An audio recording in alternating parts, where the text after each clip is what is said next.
ಓಂ ನಮೋ ಭಗವತೆ ವಾಸುದೇವಾಯ. ಓಂ ನಮೋ ಭಗವತೆ ವಾಸುದೇವಾಯ. ಓಂ ನಮೋ ಭಗವತೆ ವಾಸುದೇವಾಯ.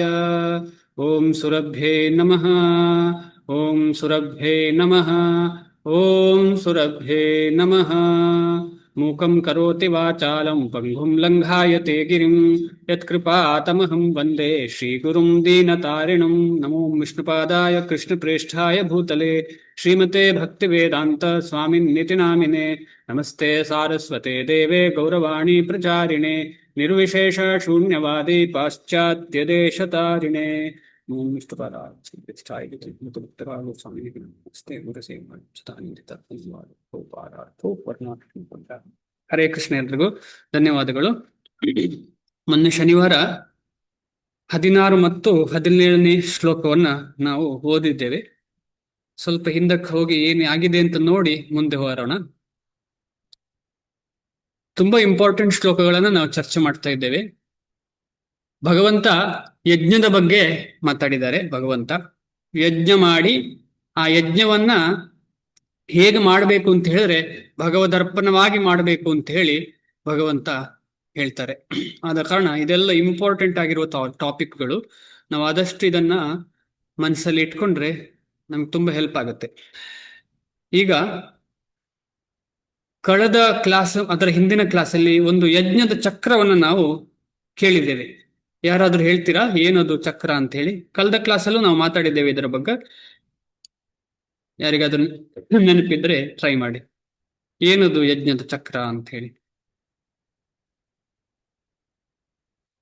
ಯಾರಾದ್ರೂ ಹೇಳ್ತೀರಾ? ಯಜ್ಞದ ಚಕ್ರ ಯಾವುದು ಅಂತ ಹೇಳಿ ಕೈ ಎತ್ತಿ, ಇಲ್ಲಾಂದ್ರೂ ಅನ್ಮ್ಯೂಟ್ ಮಾಡ್ಕೊಳ್ಳಿ. ಏನು ತೊಂದರೆ ಇಲ್ಲ, ತಪ್ಪಾದ್ರೂ ತೊಂದರೆ ಇಲ್ಲ, ಹೇಳಿ, ಪ್ರಯತ್ನ ಪಡಿ.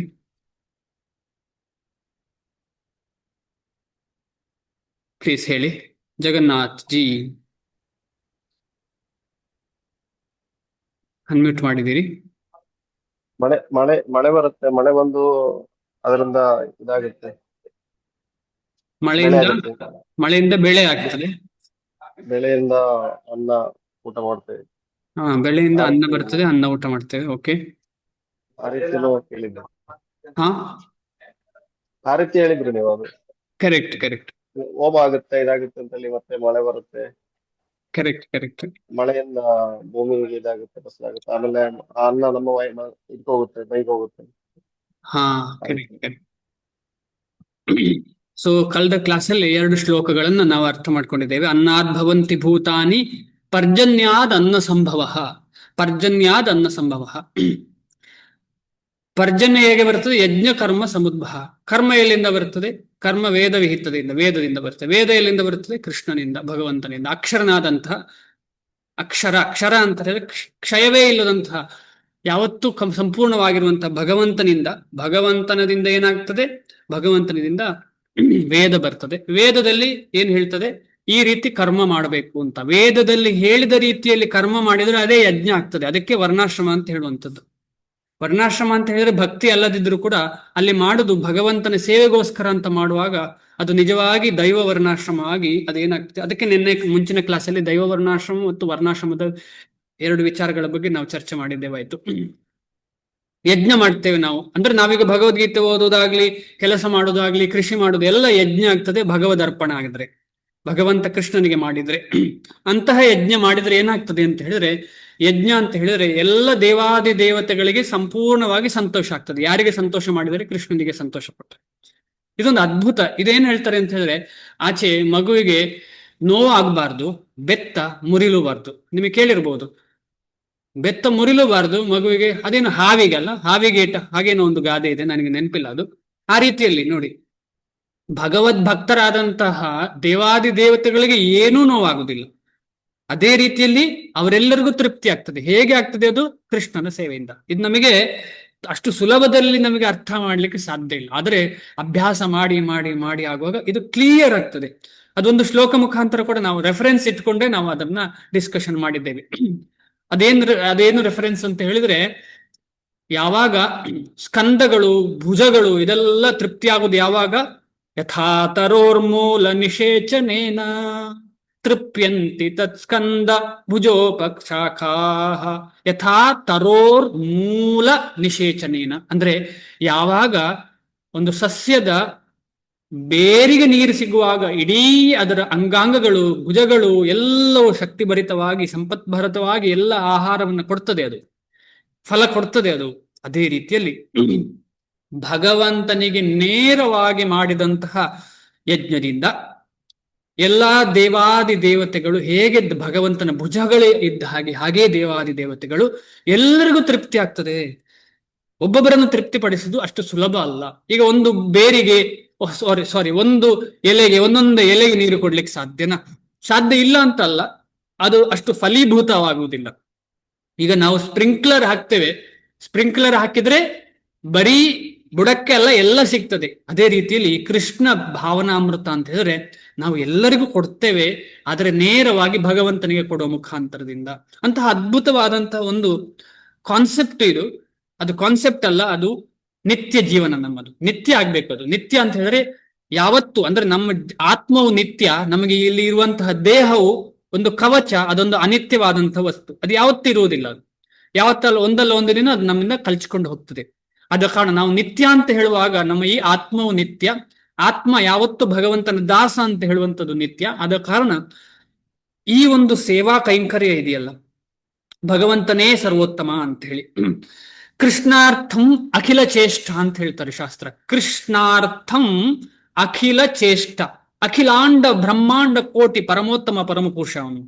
ಅವನಿಗೋಸ್ಕರ ಅಖಿಲವಾದ ಚೇಷ್ಟೆ, ಅಂದ್ರೆ ನಾವು ಮಾಡುವ ಪ್ರತಿಯೊಂದು ಚೇಷ್ಟೆ, ಪ್ರತಿಯೊಂದು ಆಕ್ಷನ್ ರಿಯಾಕ್ಷನ್ ಏನೇ ಇರಲಿ, ನಾವು ಮಾಡುವಂತಹ ಪ್ರತಿಯೊಂದು ಚಟುವಟಿಕೆಗಳು ಕೃಷ್ಣನಿಗೋಸ್ಕರ ಅಂತ ಹೇಳುವಂಥದ್ದು ಇದೆಯಲ್ಲ, ಇದು ನಿಜವಾದ ಸಂಪೂರ್ಣವಾದ ಯಜ್ಞ. ಆದ ಕಾರಣ ನಾವು ಈ ಯಜ್ಞವನ್ನ ಮಾಡುವಾಗ, ಈಗ ಭಗವಂತ ವೇದ ಕೊಟ್ಟಿದ್ದಾನೆ, ವೇದದಲ್ಲಿ ಯಜ್ಞ ಹೇಗೆ ಮಾಡುವುದು ಅಂತ ಇದೆ. ಯಜ್ಞ ಅಂದ್ರೆ ಬರೀ ಹೋಮಾದಿ ಕಾರ್ಯಗಳಲ್ಲ, ಎಲ್ಲ ರೀತಿಯ ಚಟುವಟಿಕೆಗಳು ಭಗವಂತನಿಗೋಸ್ಕರ ಮಾಡಿದ್ರೆ ಅದು ಯಜ್ಞ ಆಗ್ತದೆ. ಆ ಯಜ್ಞದಿಂದ ಏನಾಗ್ತದೆ? ಮಳೆ ಬರ್ತದೆ. ಆ ಮಳೆಯಿಂದ ಏನಾಗ್ತದೆ? ಧಾನ್ಯ ಆಗ್ತದೆ. ಧಾನ್ಯದಿಂದ ಏನಾಗ್ತದೆ? ವ್ಯಕ್ತಿಗಳಿಗೆ ಇನ್ನು ಅಂದ್ರೆ ಪ್ರಜೆಗಳನ್ನ ಇನ್ನೂ ಮಾಡ್ಲಿಕ್ಕೆ ಆಗ್ತದೆ. ಅಂದ್ರೆ ಅವರ ವೀರಶಕ್ತಿ ಆಗ್ಲಿ ಏನೇ ಆಗ್ಲಿ ಜಾಸ್ತಿಯಾಗಿ ಅವರು ಮುಂದೆ ಮಕ್ಕಳನ್ನ ಪಡಿತಾರೆ. ಆಯ್ತಾ? ಅದಾಯ್ತು, ಮಕ್ಕಳಾಯ್ತು. ಆದ್ರೆ ಅಲ್ಲಿ ಕಂಪ್ಲೀಟ್ ಆಗ್ಲಿಲ್ಲ ಸೈಕಲ್. ಆ ಕಂಪ್ಲೀಟ್ ಆಗ್ಬೇಕು ಅಂತ ಹೇಳಿದ್ರೆ ಬರೀ ಮಕ್ಕಳಾಗೋದು ಮಾತ್ರ ಅಲ್ಲ, ನಮ್ಮ ಇಡೀ ಜೀವನದಲ್ಲಿ ಸಿಕ್ಕಿದಂತ ಈ ಆಹಾರ ಸೇವನೆ ನಾವು ಮಾಡಿದ್ದೇವೆ. ಆ ಆಹಾರ ಸೇವನೆ ಎಲ್ಲಿಂದ ಸಿಕ್ಕಿತ್ತು? ನಮಗೆ ಭಗವಂತನ ಭಕ್ತರ ಕಡೆಯಿಂದ. ಭಕ್ತರು ಅಂತ ಹೇಳಿದ್ರೆ ದೇವಾದಿ ದೇವತೆಗಳು ನಮಗೆ ಕೊಟ್ಟಿದ್ದಾರೆ. ಆದ ಕಾರಣ ಅದನ್ನು ರಿಟರ್ನ್ ಕೊಡುದು ಅಂತ ಹೇಳಿದ್ರೆ ನಾವು ಸಂಪೂರ್ಣವಾಗಿ ನಾವು ತಿನ್ನುವಂತ ಆಹಾರ ಆಗಲಿ ಏನೇ ಇರಲಿ ಅದನ್ನ ಭಗವಂತನಿಗೆ ಕೊಟ್ಟು, ಆಮೇಲೆ ಭಗವಂತ ಕೊಟ್ಟ ಪ್ರಸಾದ ಅಂತ ಹೇಳಿ ಅದನ್ನು ಸ್ವೀಕರಿಸುವಂಥದ್ದು. ಕೆರೆಯ ನೀರನ್ನು ಕೆರೆಗೆ ಚಿಲ್ಲಿ ಅಂತ ಹೇಳಿ. ಈಗ ನೋಡಿ, ಉದಾಹರಣೆ ನೋಡಿ, ಗಂಗೆ ಮಾತೆ ಕೃಷ್ಣನ ಬೆರಳಿನಿಂದ ಕಾಲಿನ ಬೆರಳಿನಿಂದ ಬಂದಂಥವಳು ಅಲ್ವಾ? ಅಂದ್ರೆ ಕಾಲನ್ನೆಲ್ಲ ಶೋಚಿಸಿ ಮತ್ತೆ ಧರೆಗೆ ಬಂದಂಥದ್ದು. ನಿಮಗೆಲ್ಲ ಗೊತ್ತಿದ್ದ ವಿಷಯ. ತ್ರಿವಿಕ್ರಮ ಅವತಾರದಲ್ಲಿ ಆಕಾಶವನ್ನ ಭೇದಿಸಿ ಬಂದಂತಹ ಗಂಗೆ ನಮ್ಮ ಭೂಮಿಗೆ ಬಂದಿದ್ದಾಳೆ. ಬೇರೆ ಬೇರೆ ಪ್ರಪಂಚ ಎಲ್ಲ ಸುತ್ತಿ ಭೂಮಿಗೆ ಬಂದಿದ್ದಾಳೆ ಗಂಗೆ ಮಾತೆ. ಆ ಗಂಗೆ ಮಾತೆ, ಕೃಷ್ಣನ ಕಾಲಿನಿಂದಲೇ ಬಂದ ಗಂಗಾ ಮಾತೆಯನ್ನು ನಾವು ಕೃಷ್ಣನಿಗೆ ಅಭಿಷೇಕ ಮಾಡ್ತೇವೆ. ಗಂಗೆ ಅಂತ ಹೇಳ, ಎಲ್ಲ ನದಿಗಳು ಗಂಗೆಯಿಂದಲೇ ಬಂದಿರುವಂಥದ್ದು. ಅದಕ್ಕೋಸ್ಕರ ನಾವು ಗಂಗೆ ಚ ಯಮುನೆ ಚೈವ ಗೋದಾವರಿ ಸರಸ್ವತಿ ನರ್ಮದೇ ಸಿಂಧು ಕಾವೇರಿ ಜಲೇಸ್ಮಿನ್ ಸನ್ನಿಧಿಂ ಕುರು ಅಂತ ಹೇಳಿ ಮನಸ್ಸಲ್ಲಿ ಪ್ರಾರ್ಥಿಸ್ಬೇಕು. ನಮ್ಮ ಮನೆಯಲ್ಲಿ ಯಾವ್ದಾದ್ರು ಒಂದು ನೀರು ಸಿಕ್ಕಿತು, ಒಳ್ಳೆ ಶುದ್ಧವಾದ ನೀರನ್ನು ಸಿಕ್ಕಿದ್ರೆ ಅದನ್ನು ಮನಸ್ಸಲ್ಲಿ ಪ್ರಾರ್ಥಿಸ್ಬೇಕು. ಜಲೇಸ್ಮಿನ್ ಸನ್ನಿಧಿ ಕುರು ಅಂದ್ರೆ ಎಲ್ಲಾ ಈ ಶ್ರೇಷ್ಠವಾದಂತಹ ಶುದ್ಧವಾದಂತಹ ನೀರಿನ ಅಧಿಪತಿ ದೇವತೆಗಳೇ ಬಂದು ನನ್ನ ಈ ಕೈಯಲ್ಲಿರುವಂತಹ ನೀರಿನಲ್ಲಿ ಬನ್ನಿ. ಆದ ಕಾರಣ ಈ ನೀರನ್ನು ನಾನು ಭಗವಂತನಿಗೆ ಅಭಿಷೇಕ ಮಾಡ್ತೇನೆ, ಇಲ್ಲದೆ ಭಗವಂತನ ಯಾವುದೇ ಕೈಂಕರ್ಯಕ್ಕೆ ಉಪಯೋಗಿಸ್ತೇನೆ ಅಂತ ಹೇಳಿ.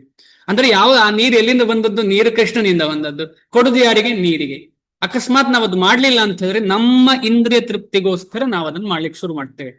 ಅದು ಏನಾಗ್ತದೆ ಅಂತ ಹೇಳಿದ್ರೆ ನಮ್ಮನ್ನ ಎರಡು ದಿಕ್ಕಿನಲ್ಲಿ ಇದೆಯಲ್ಲ, ಒಂದು ಬೇರೆ ದಿಕ್ಕಿನಲ್ಲಿ ಕರ್ಕೊಂಡು ಹೋಗ್ತದೆ. ಎರಡೇ ದಿಕ್ಕಿರುವುದು. ಒಂದು ಭಗವಂತನ ಕಡೆಗೆ ಹೋಗುವ ದಿಕ್ಕು, ಅದಕ್ಕೆ ಯೋಗ ಅಂತ ಹೇಳ್ತಾರೆ. ಇನ್ನೊಂದು ಭಗವಂತನಿಂದ ವಿಮುಖವಾಗುವಂತ ದಿಕ್ಕು, ಅದಕ್ಕೆ ಭೋಗ ಅಂತ ಹೇಳ್ತಾರೆ. ಎರಡೇ ದಿಕ್ಕು. ನಾವು ಭೋಗ ವೃತ್ತಿಯಲ್ಲಿ ಇರ್ತೇವೆ ಅಷ್ಟು ನಮಗೆ ಯೋಗ ವೃತ್ತಿ ಬರುವುದೇ ಇಲ್ಲ.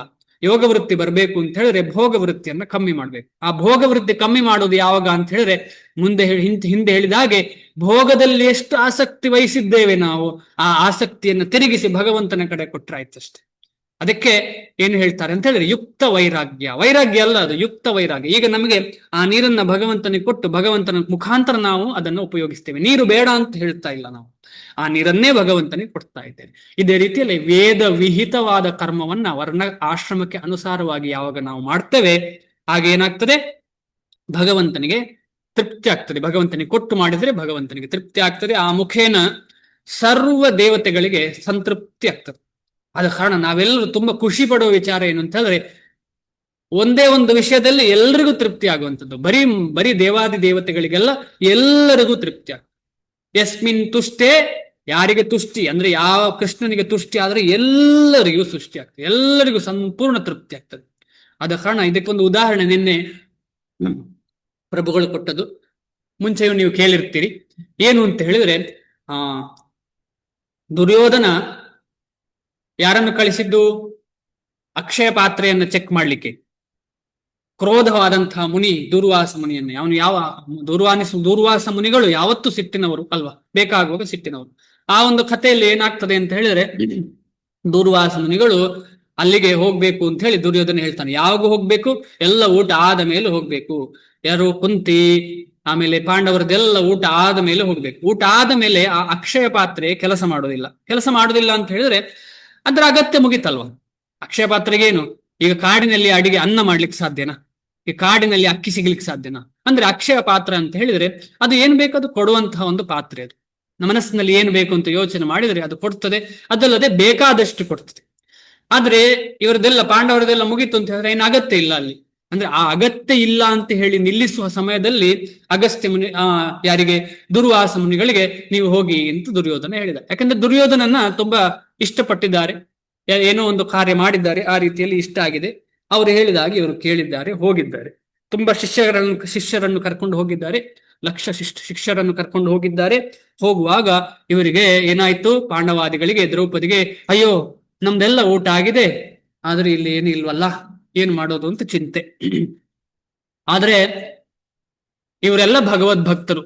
ಯಾವತ್ತು ಭಗವದ್ ಭಕ್ತರಿಗೆ ಭಗವಂತ ಕೈ ಕೊಡುವುದಿಲ್ಲ, ಕೃಷ್ಣ ಕೈ ಕೊಡುವುದೇ ಇಲ್ಲ. ಅದಕ್ಕೋಸ್ಕರ ಕೃಷ್ಣ ಅಂತ ಹೇಳಿದ್ರೆ ಅವನು ಭಕ್ತವತ್ಸಲ, ಯಾವತ್ತು ಭಕ್ತವತ್ಸಲ. ಅದಲ್ಲದೆ ಭಕ್ತನಿಗೆ ತನ್ನನ್ನು ತಾನು ಮಾರುವಂತಹ ವ್ಯಕ್ತಿ ಕೃಷ್ಣ. ಯಾರಿಗೂ ಅಷ್ಟು ಕೊಡುದಿಲ್ಲ, ಲಕ್ಷ್ಮಿಗೆ ಕೊಡುದಿಲ್ಲ, ಬ್ರಹ್ಮನಿಗೆ ಕೊಡುದಿಲ್ಲ, ಭಗವಂತ ಶಿವನಿಗೆ ಯಾರಿಗೂ ಕೊಡುದಿಲ್ಲ ತನ್ನನ್ನು ತಾನು. ಆದ್ರೆ ಭಕ್ತರಿಗೆ ತನ್ನನ್ನು ತಾನು ಮಾರ್ತಾನೆ. ಅಂದ್ರೆ ಅರ್ಥ ಏನು ಅಂತ ಹೇಳಿದ್ರೆ ಇವರೆಲ್ಲರೂ ಭಕ್ತರು, ಇವರಿಗೂ ಮಾರ್ತಾರೆ ಅಂತ ಅರ್ಥ. ಅವರಿಗೆ ಕೊಡುದಿಲ್ಲ ಅಂತ ಯಾಕೆ ಹೇಳ್ತಿದ್ದಾರೆ ಅಂತ ಹೇಳಿದ್ರೆ ಆ ಬಿರುದೆಲ್ಲ ಅಗತ್ಯ ಇಲ್ಲ, ಭಕ್ತನಾದವನು ದಾಸನಾಗ್ತಾನೆ. ಆ ದಾಸನೇ ನಾನು ದಾಸನಾಗ್ತಾನೆ ಅಂತ, ಆ ದಾಸನಿಗೆ ನಾನು ದಾಸ ಆಗ್ತೇನೆ.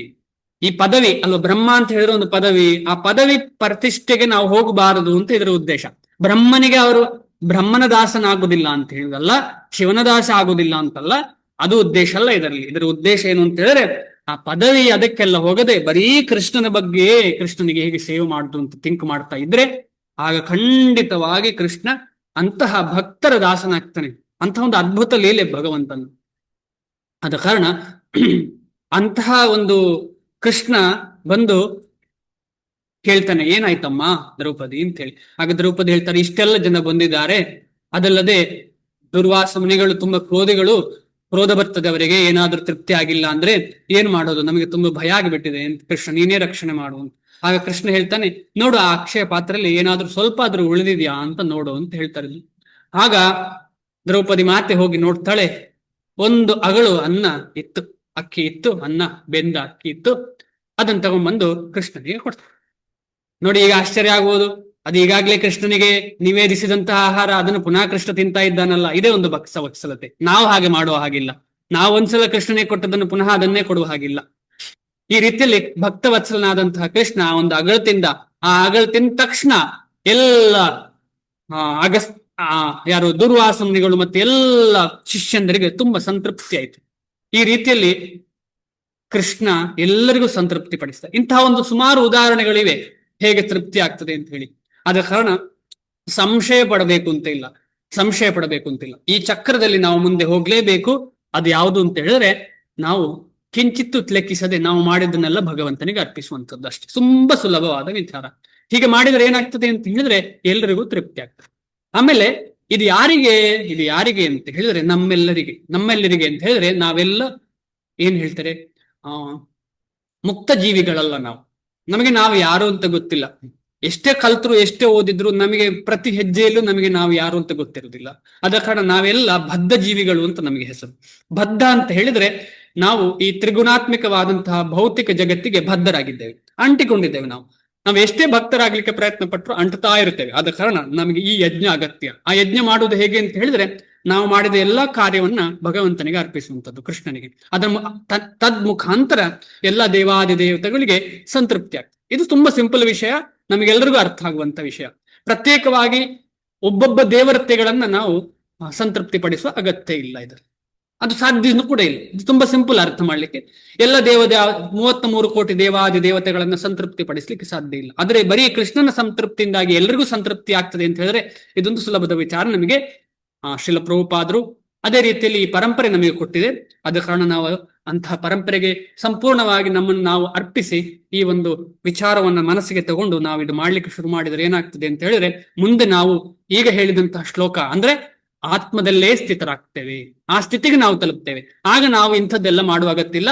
ಬರೀ ಹರೇ ಕೃಷ್ಣ ಮಹಾಮಂತ್ರ ಜಪ, ಬರೀ ಪ್ಯೂರ್ ಡಿವೋಷನಲ್ ಸರ್ವಿಸ್ ಅಂತ ಹೇಳ್ತೀನಿ. ಶುದ್ಧ ಭಕ್ತಿಯನ್ನ ಮಾಡ್ಲಿಕ್ಕೆ ಶುರು. ಶುದ್ಧ ಭಕ್ತಿ ಅಂದ್ರೆ ಏನು? ಶುದ್ಧ ಭಕ್ತಿ ಅಂತ ಹೇಳಿದ್ರೆ ನೇರವಾಗಿ ಭಗವಂತನ ಚಟುವಟಿಕೆಗಳು. ಅಂದ್ರೆ ಯಾರು ನಮ್ಮ ಬ್ರಹ್ಮ ಹರಿದಾಸ್ ಠಾಕೂರ್ರವರು ಏನ್ ಮಾಡ್ತಿದ್ರು? ಸಂಪೂರ್ಣವಾಗಿ ಜಪವಲ್ಲೇ ತೊಡಗಿದ್ರು. ಅವರು ಊಟ ಏನು ಚಿಂತೆ ಮಾಡ್ತಿರ್ಲಿಲ್ಲ, ಸಂಪೂರ್ಣವಾಗಿ ಜಪದಲ್ಲೇ ತೊಡಗಿದ್ದಾರೆ. ಊಟ ಬರುವಾಗ ಬಂತು, ತಿಂದ್ರು ಅಷ್ಟೇ. ಎಷ್ಟು ಮಾಲೆ? 192, 196 ಈ ರೀತಿಯಲ್ಲಿ 22 ಗಂಟೆ 23 ಗಂಟೆ ಜಪವನ್ನೇ ಮಾಡ್ತಾ ಇದ್ದಂಥವ್ರು. ಅಂತ ಸ್ಥಿತಿಯಲ್ಲಿ ನಾವಿಲ್ಲ ಅಲ್ವಾ? ನಾವು ಆಗ್ಲಿಕ್ಕೂ ಅಷ್ಟು ಸುಲಭ ಸಾಧ್ಯ ಇಲ್ಲ. ಆದ್ರೆ ಈ ರೀತಿಯಲ್ಲಿ ನಾವು ಮಾಡಿದಂಥ ಎಲ್ಲ ಕರ್ಮವನ್ನ ಭಗವಂತನಿಗೆ ಅರ್ಪಿಸಿದೆ. ಎಲ್ಲ ಕರ್ಮ ಅಂತ ಹೇಳುವಾಗ ತುಂಬಾ ಜಾಗ್ರತೆ ಇರಬೇಕು. ಎಲ್ಲ ಕರ್ಮ ಅಂತ ಹೇಳಿದ್ರೆ ವೇದ ವಿಹಿತ ಕರ್ಮ, ವೇದ ನಿಷಿದ್ಧವಾದ ಕರ್ಮವನ್ನು ಯಾವತ್ತೂ ನಾವು ಮಾಡಬಾರ್ದು. ಅದನ್ನು ಅರ್ಪಿಸಿ ಫಲ ಕೂಡ ಇಲ್ಲ. ಆದ್ರೂ ಕೂಡ ಭಗವಂತ ನಮ್ಗೆ ಕೃಪೆ ಕೊಟ್ಟಿದ್ದಾರೆ. ಅಟ್ಲೀಸ್ಟ್ ಅಲ್ಲಿಂದ ಆದ್ರೂ ಶುರು ಮಾಡಿ ಅಂತ. ಈಗ ಒಂದು ಉದಾಹರಣೆ ಶ್ರೀಲ ಪ್ರಭುಪಾದರ ಲೀಲೆಯಲ್ಲಿದೆ. ಶ್ರೀಲ ಪ್ರಭುಪಾದರು ಏನ್ ಹೇಳ್ತಾರೆ ಅಂತ ಹೇಳಿದ್ರೆ, ಯಾರೋ ಒಬ್ಬ, ಯಾಕಂದ್ರೆ ಪಾಶ್ಚಾತ್ಯ ದೇಶದಲ್ಲಿ ಅಲ್ವಾ ಅವರು ಇದನ್ನ ಪ್ರಚಾರ ಮಾಡಿದ್ದು ಜಾಸ್ತಿ. ಅಲ್ಲಿ ಹೋಗಿರುವಾಗ ಯಾರೋ ಒಬ್ಬ ತುಂಬಾ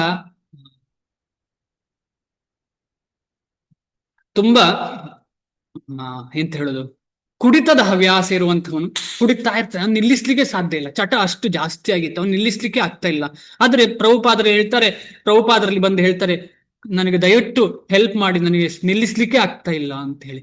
ಶ್ರೀಲ ಪ್ರಭುಪಾದ ಹೇಳ್ತಾರೆ, ಸರಿ, ನೀನೇನು ಯೋಚನೆ ಮಾಡ್ಬೇಕು ಅಂತ ಹೇಳಿದ್ರೆ ಈ ಏನ್ ಹೇಳ್ತಾರೆ, ಈ ಪಾನಕ, ನೀವು ಕುಡಿಯುವಂತಹ ಪಾನಕ ಉಂಟಲ್ಲ, ಆ ಪಾನಕ ಅಂತ ಹೇಳಿದ್ರೆ ಆ ಒಂದು ಏನೇ ಇರ್ಲಿ ಅದು ಮತ್ತು ಬರಿಸುವಂತಹ ಪಾನಕ, ಅದನ್ನು ಎಲ್ಲಿಂದ ಬಂತು? ದ್ರಾಕ್ಷೆಯಿಂದ ಬಂತು. ಆ ದ್ರಾಕ್ಷೆಯನ್ನ ನೀನು ಭಗವಂತನಿಗೆ ಅರ್ಪಿಸು. ಆ ರೀತಿಯಲ್ಲಿ ಮನಸ್ಸಿನಲ್ಲಿ ಯೋಚನೆ ಮಾಡು. ನಿಧಾನವಾಗಿ ನಿನ್ನ ಮನ ಪರಿವರ್ತನೆ ಆಗ್ತದೆ. ಪ್ರಭುಪಾದರಿಗೆ ಬೇಕಿದ್ರೆ ಆ ಒಂದು ಕ್ಷಣದಲ್ಲೇ ಅವನನ್ನ ಶುದ್ಧ ಭಕ್ತ ಮಾಡುವಂತಹ ಶಕ್ತಿ ಇರುವಂತವ್ರು. ಆದ್ರೆ ಪ್ರಭುಪಾದರು ಹಾಗೆ ಮಾಡ್ಲಿಲ್ಲ. ಯಾಕೆ ಮಾಡ್ಲಿಲ್ಲ ಅಂತ ಹೇಳಿದ್ರೆ ಒಂದು ಪ್ರೊಸೆಸ್ ಅಲ್ಲಿ ಮುಂದೆ ಹೋಗ್ಬೇಕು. ಆ ಪ್ರೊಸೆಸ್ ಅಲ್ಲಿ ಮುಂದೆ ಹೋದ್ರೆ ಪ್ಯೂರಿಫಿಕೇಶನ್ ಆಗುವಂಥದ್ದು, ಶುದ್ಧತೆ ಆಗುವಂಥದ್ದು. ಯಾವತ್ತು ನೇರ ಸಿಕ್ಕಿದ್ರೆ, ಯಾರಾದ್ರೂ ನನ್ನ ಬಾಯಲ್ಲಿ ಆ ಊಟ ಕೊಟ್ರೆ ನನಗೆ ಅದಕ್ಕೆ ಬೆಲೆ ಇರುವುದಿಲ್ಲ. ಆದ್ರೆ ಆ ಊಟ ಎಲ್ಲಿಂದ ಬರ್ತದೆ? ಅಲ್ಲಿ ಹೋಗಿ ಕೃಷಿ ಮಾಡಿ, ಅದು ಮಾಡಿ, ಇದು ಮಾಡಿ, ನೀರು ಹಾಕಿ, ಎಲ್ಲ ಮಾಡಿ, ಅನ್ನ ಮಾಡಿ, ಆಮೇಲೆ ದೇವರಿಗೆ ಕೊಟ್ಟು ತಿನ್ನುವಾಗ ಸಿಗುವಂತಹ ಒಂದು ಸಂತೃಪ್ತಿ ನೇರವಾಗಿ ಯಾರಾದ್ರೂ ಬಾಯಿಗೆ ಕೊಟ್ರೆ ಇರುವುದಿಲ್ಲ. ಅದೇ ರೀತಿಯಲ್ಲಿ ಪ್ರಭುಪಾದರು ಅವರಿಗೆ ಒಂದು ಮೆಥಡಾಲಜಿ ಹೇಳಿಕೊಟ್ರು. ಹೇಗಾದ್ರೂ ಮಾಡಿ ನೀನು ನಿನ್ನ ಮನಸ್ಸನ್ನ ಕೃಷ್ಣನಿಗೆ ಕೊಡು. ಆ ಮನಸ್ಸನ್ನು ಕೃಷ್ಣನಿಗೆ ಕೊಡುವಾಗ ನಿಧಾನವಾಗಿ ನೀನು ಮಾಡುವಂತಹ ಅಗತ್ಯ ಇಲ್ಲದಂತಹ ವೇದಕ್ಕೆ ನಿಷಿದ್ಧವಾದಂತಹ ಚಟುವಟಿಕೆಗಳನ್ನು ನಿಧಾನವಾಗಿ ನಿಲ್ತಾ ಇರ್ತೀವಿ. ಅಂದ್ರೆ ಶ್ರೀಲ ಪ್ರಭುಪಾದರು ಮಾಂಸಾಹಾರ ತಿನ್ನಿ ಅಂತ ಹೇಳಿದ್ದಲ್ಲ, ಮಾದಕ ದ್ರವ್ಯ ತಿನ್ನಿ ಅಂತಲೂ ಹೇಳಲ್ಲ. ಅದು ಪರ್ಸನಲ್ ಇನ್ಸ್ಟ್ರಕ್ಷನ್. ಯಾರೋ ಒಬ್ಬನಿಗೆ ಆಗ್ತಾ ಇಲ್ಲ, ಆದ ಕಾರಣ ಬೇಗನೆ ಮುಂದೆ ಹೋಗ್ಲಿಕ್ಕೋಸ್ಕರ ಒಂದು ಇನ್ಸ್ಟ್ರಕ್ಷನ್ ಅಷ್ಟೇ ವಿನಃ ನಾವೆಲ್ಲ ನಾಳೆಯಿಂದ ಕುಡಿಲಿಕ್ಕೆ ಹೋಗಿ ಆ ದ್ರಾಕ್ಷೆಯನ್ನು ಕೃಷ್ಣನಿಗೆ ಕೊಟ್ಟಿದ್ದೇನೆ ಅಂತ ಹೇಳಿದ್ರೆ ಅದಕ್ಕೆ ಅರ್ಥ ಇಲ್ಲ. ಆದ ಕಾರಣ ನಾವಿದನ್ನು ಎಷ್ಟು ಸೂಕ್ಷ್ಮವಾಗಿ ಅರ್ಥ ಮಾಡ್ಕೊಳ್ಬೇಕು. ಈ ರೀತಿಯಲ್ಲಿ ನಾವು ಶುದ್ಧ ಭಕ್ತಿಯ ಕಡೆಗೆ ಹೋಗ್ಬೇಕು. ಆ ಶುದ್ಧ ಭಕ್ತರಿಗೆ ಇಂತಹ ಚಟುವಟಿಕೆಗಳು ಅಗತ್ಯ ಇಲ್ಲ. ಇದಕ್ಕೆ ಉದಾಹರಣೆ ಯಾರಿಗಾದ್ರೂ ಗೊತ್ತಾ?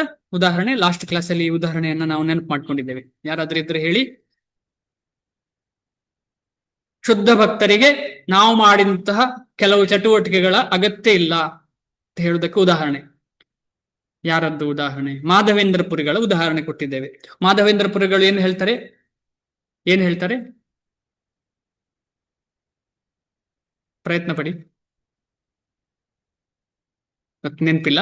ಸಂಧ್ಯಾ ವಂದನ ಭದ್ರಮಸ್ತು ಭವತೋ ಭೋ ಸ್ನಾನ ತುಭ್ಯಂ ನಮೋ ಯೋ ದೇವಾಪಿತರಸ್ತು ತರ್ಪಣವಿದೋ ನಾಹಂ ಕ್ಷಮಂ ಕ್ಷಮ್ಯತಾಂ. ಈ ರೀತಿಯಲ್ಲಿ ಶ್ಲೋಕ ಹೇಳ್ತಾರೆ. ಯಾರು? ಮಾಧವೇಂದ್ರ ಪುರಿಗಳು ಹೇಳ್ತಾರೆ. ಏನ್ ಹೇಳ್ತಾರೆ? ಹೋ ಸ್ನಾನವೇ, ಸಂಧ್ಯಾ ವಂದನೆ, ನಿನಗೆ ನಮಸ್ಕಾರ.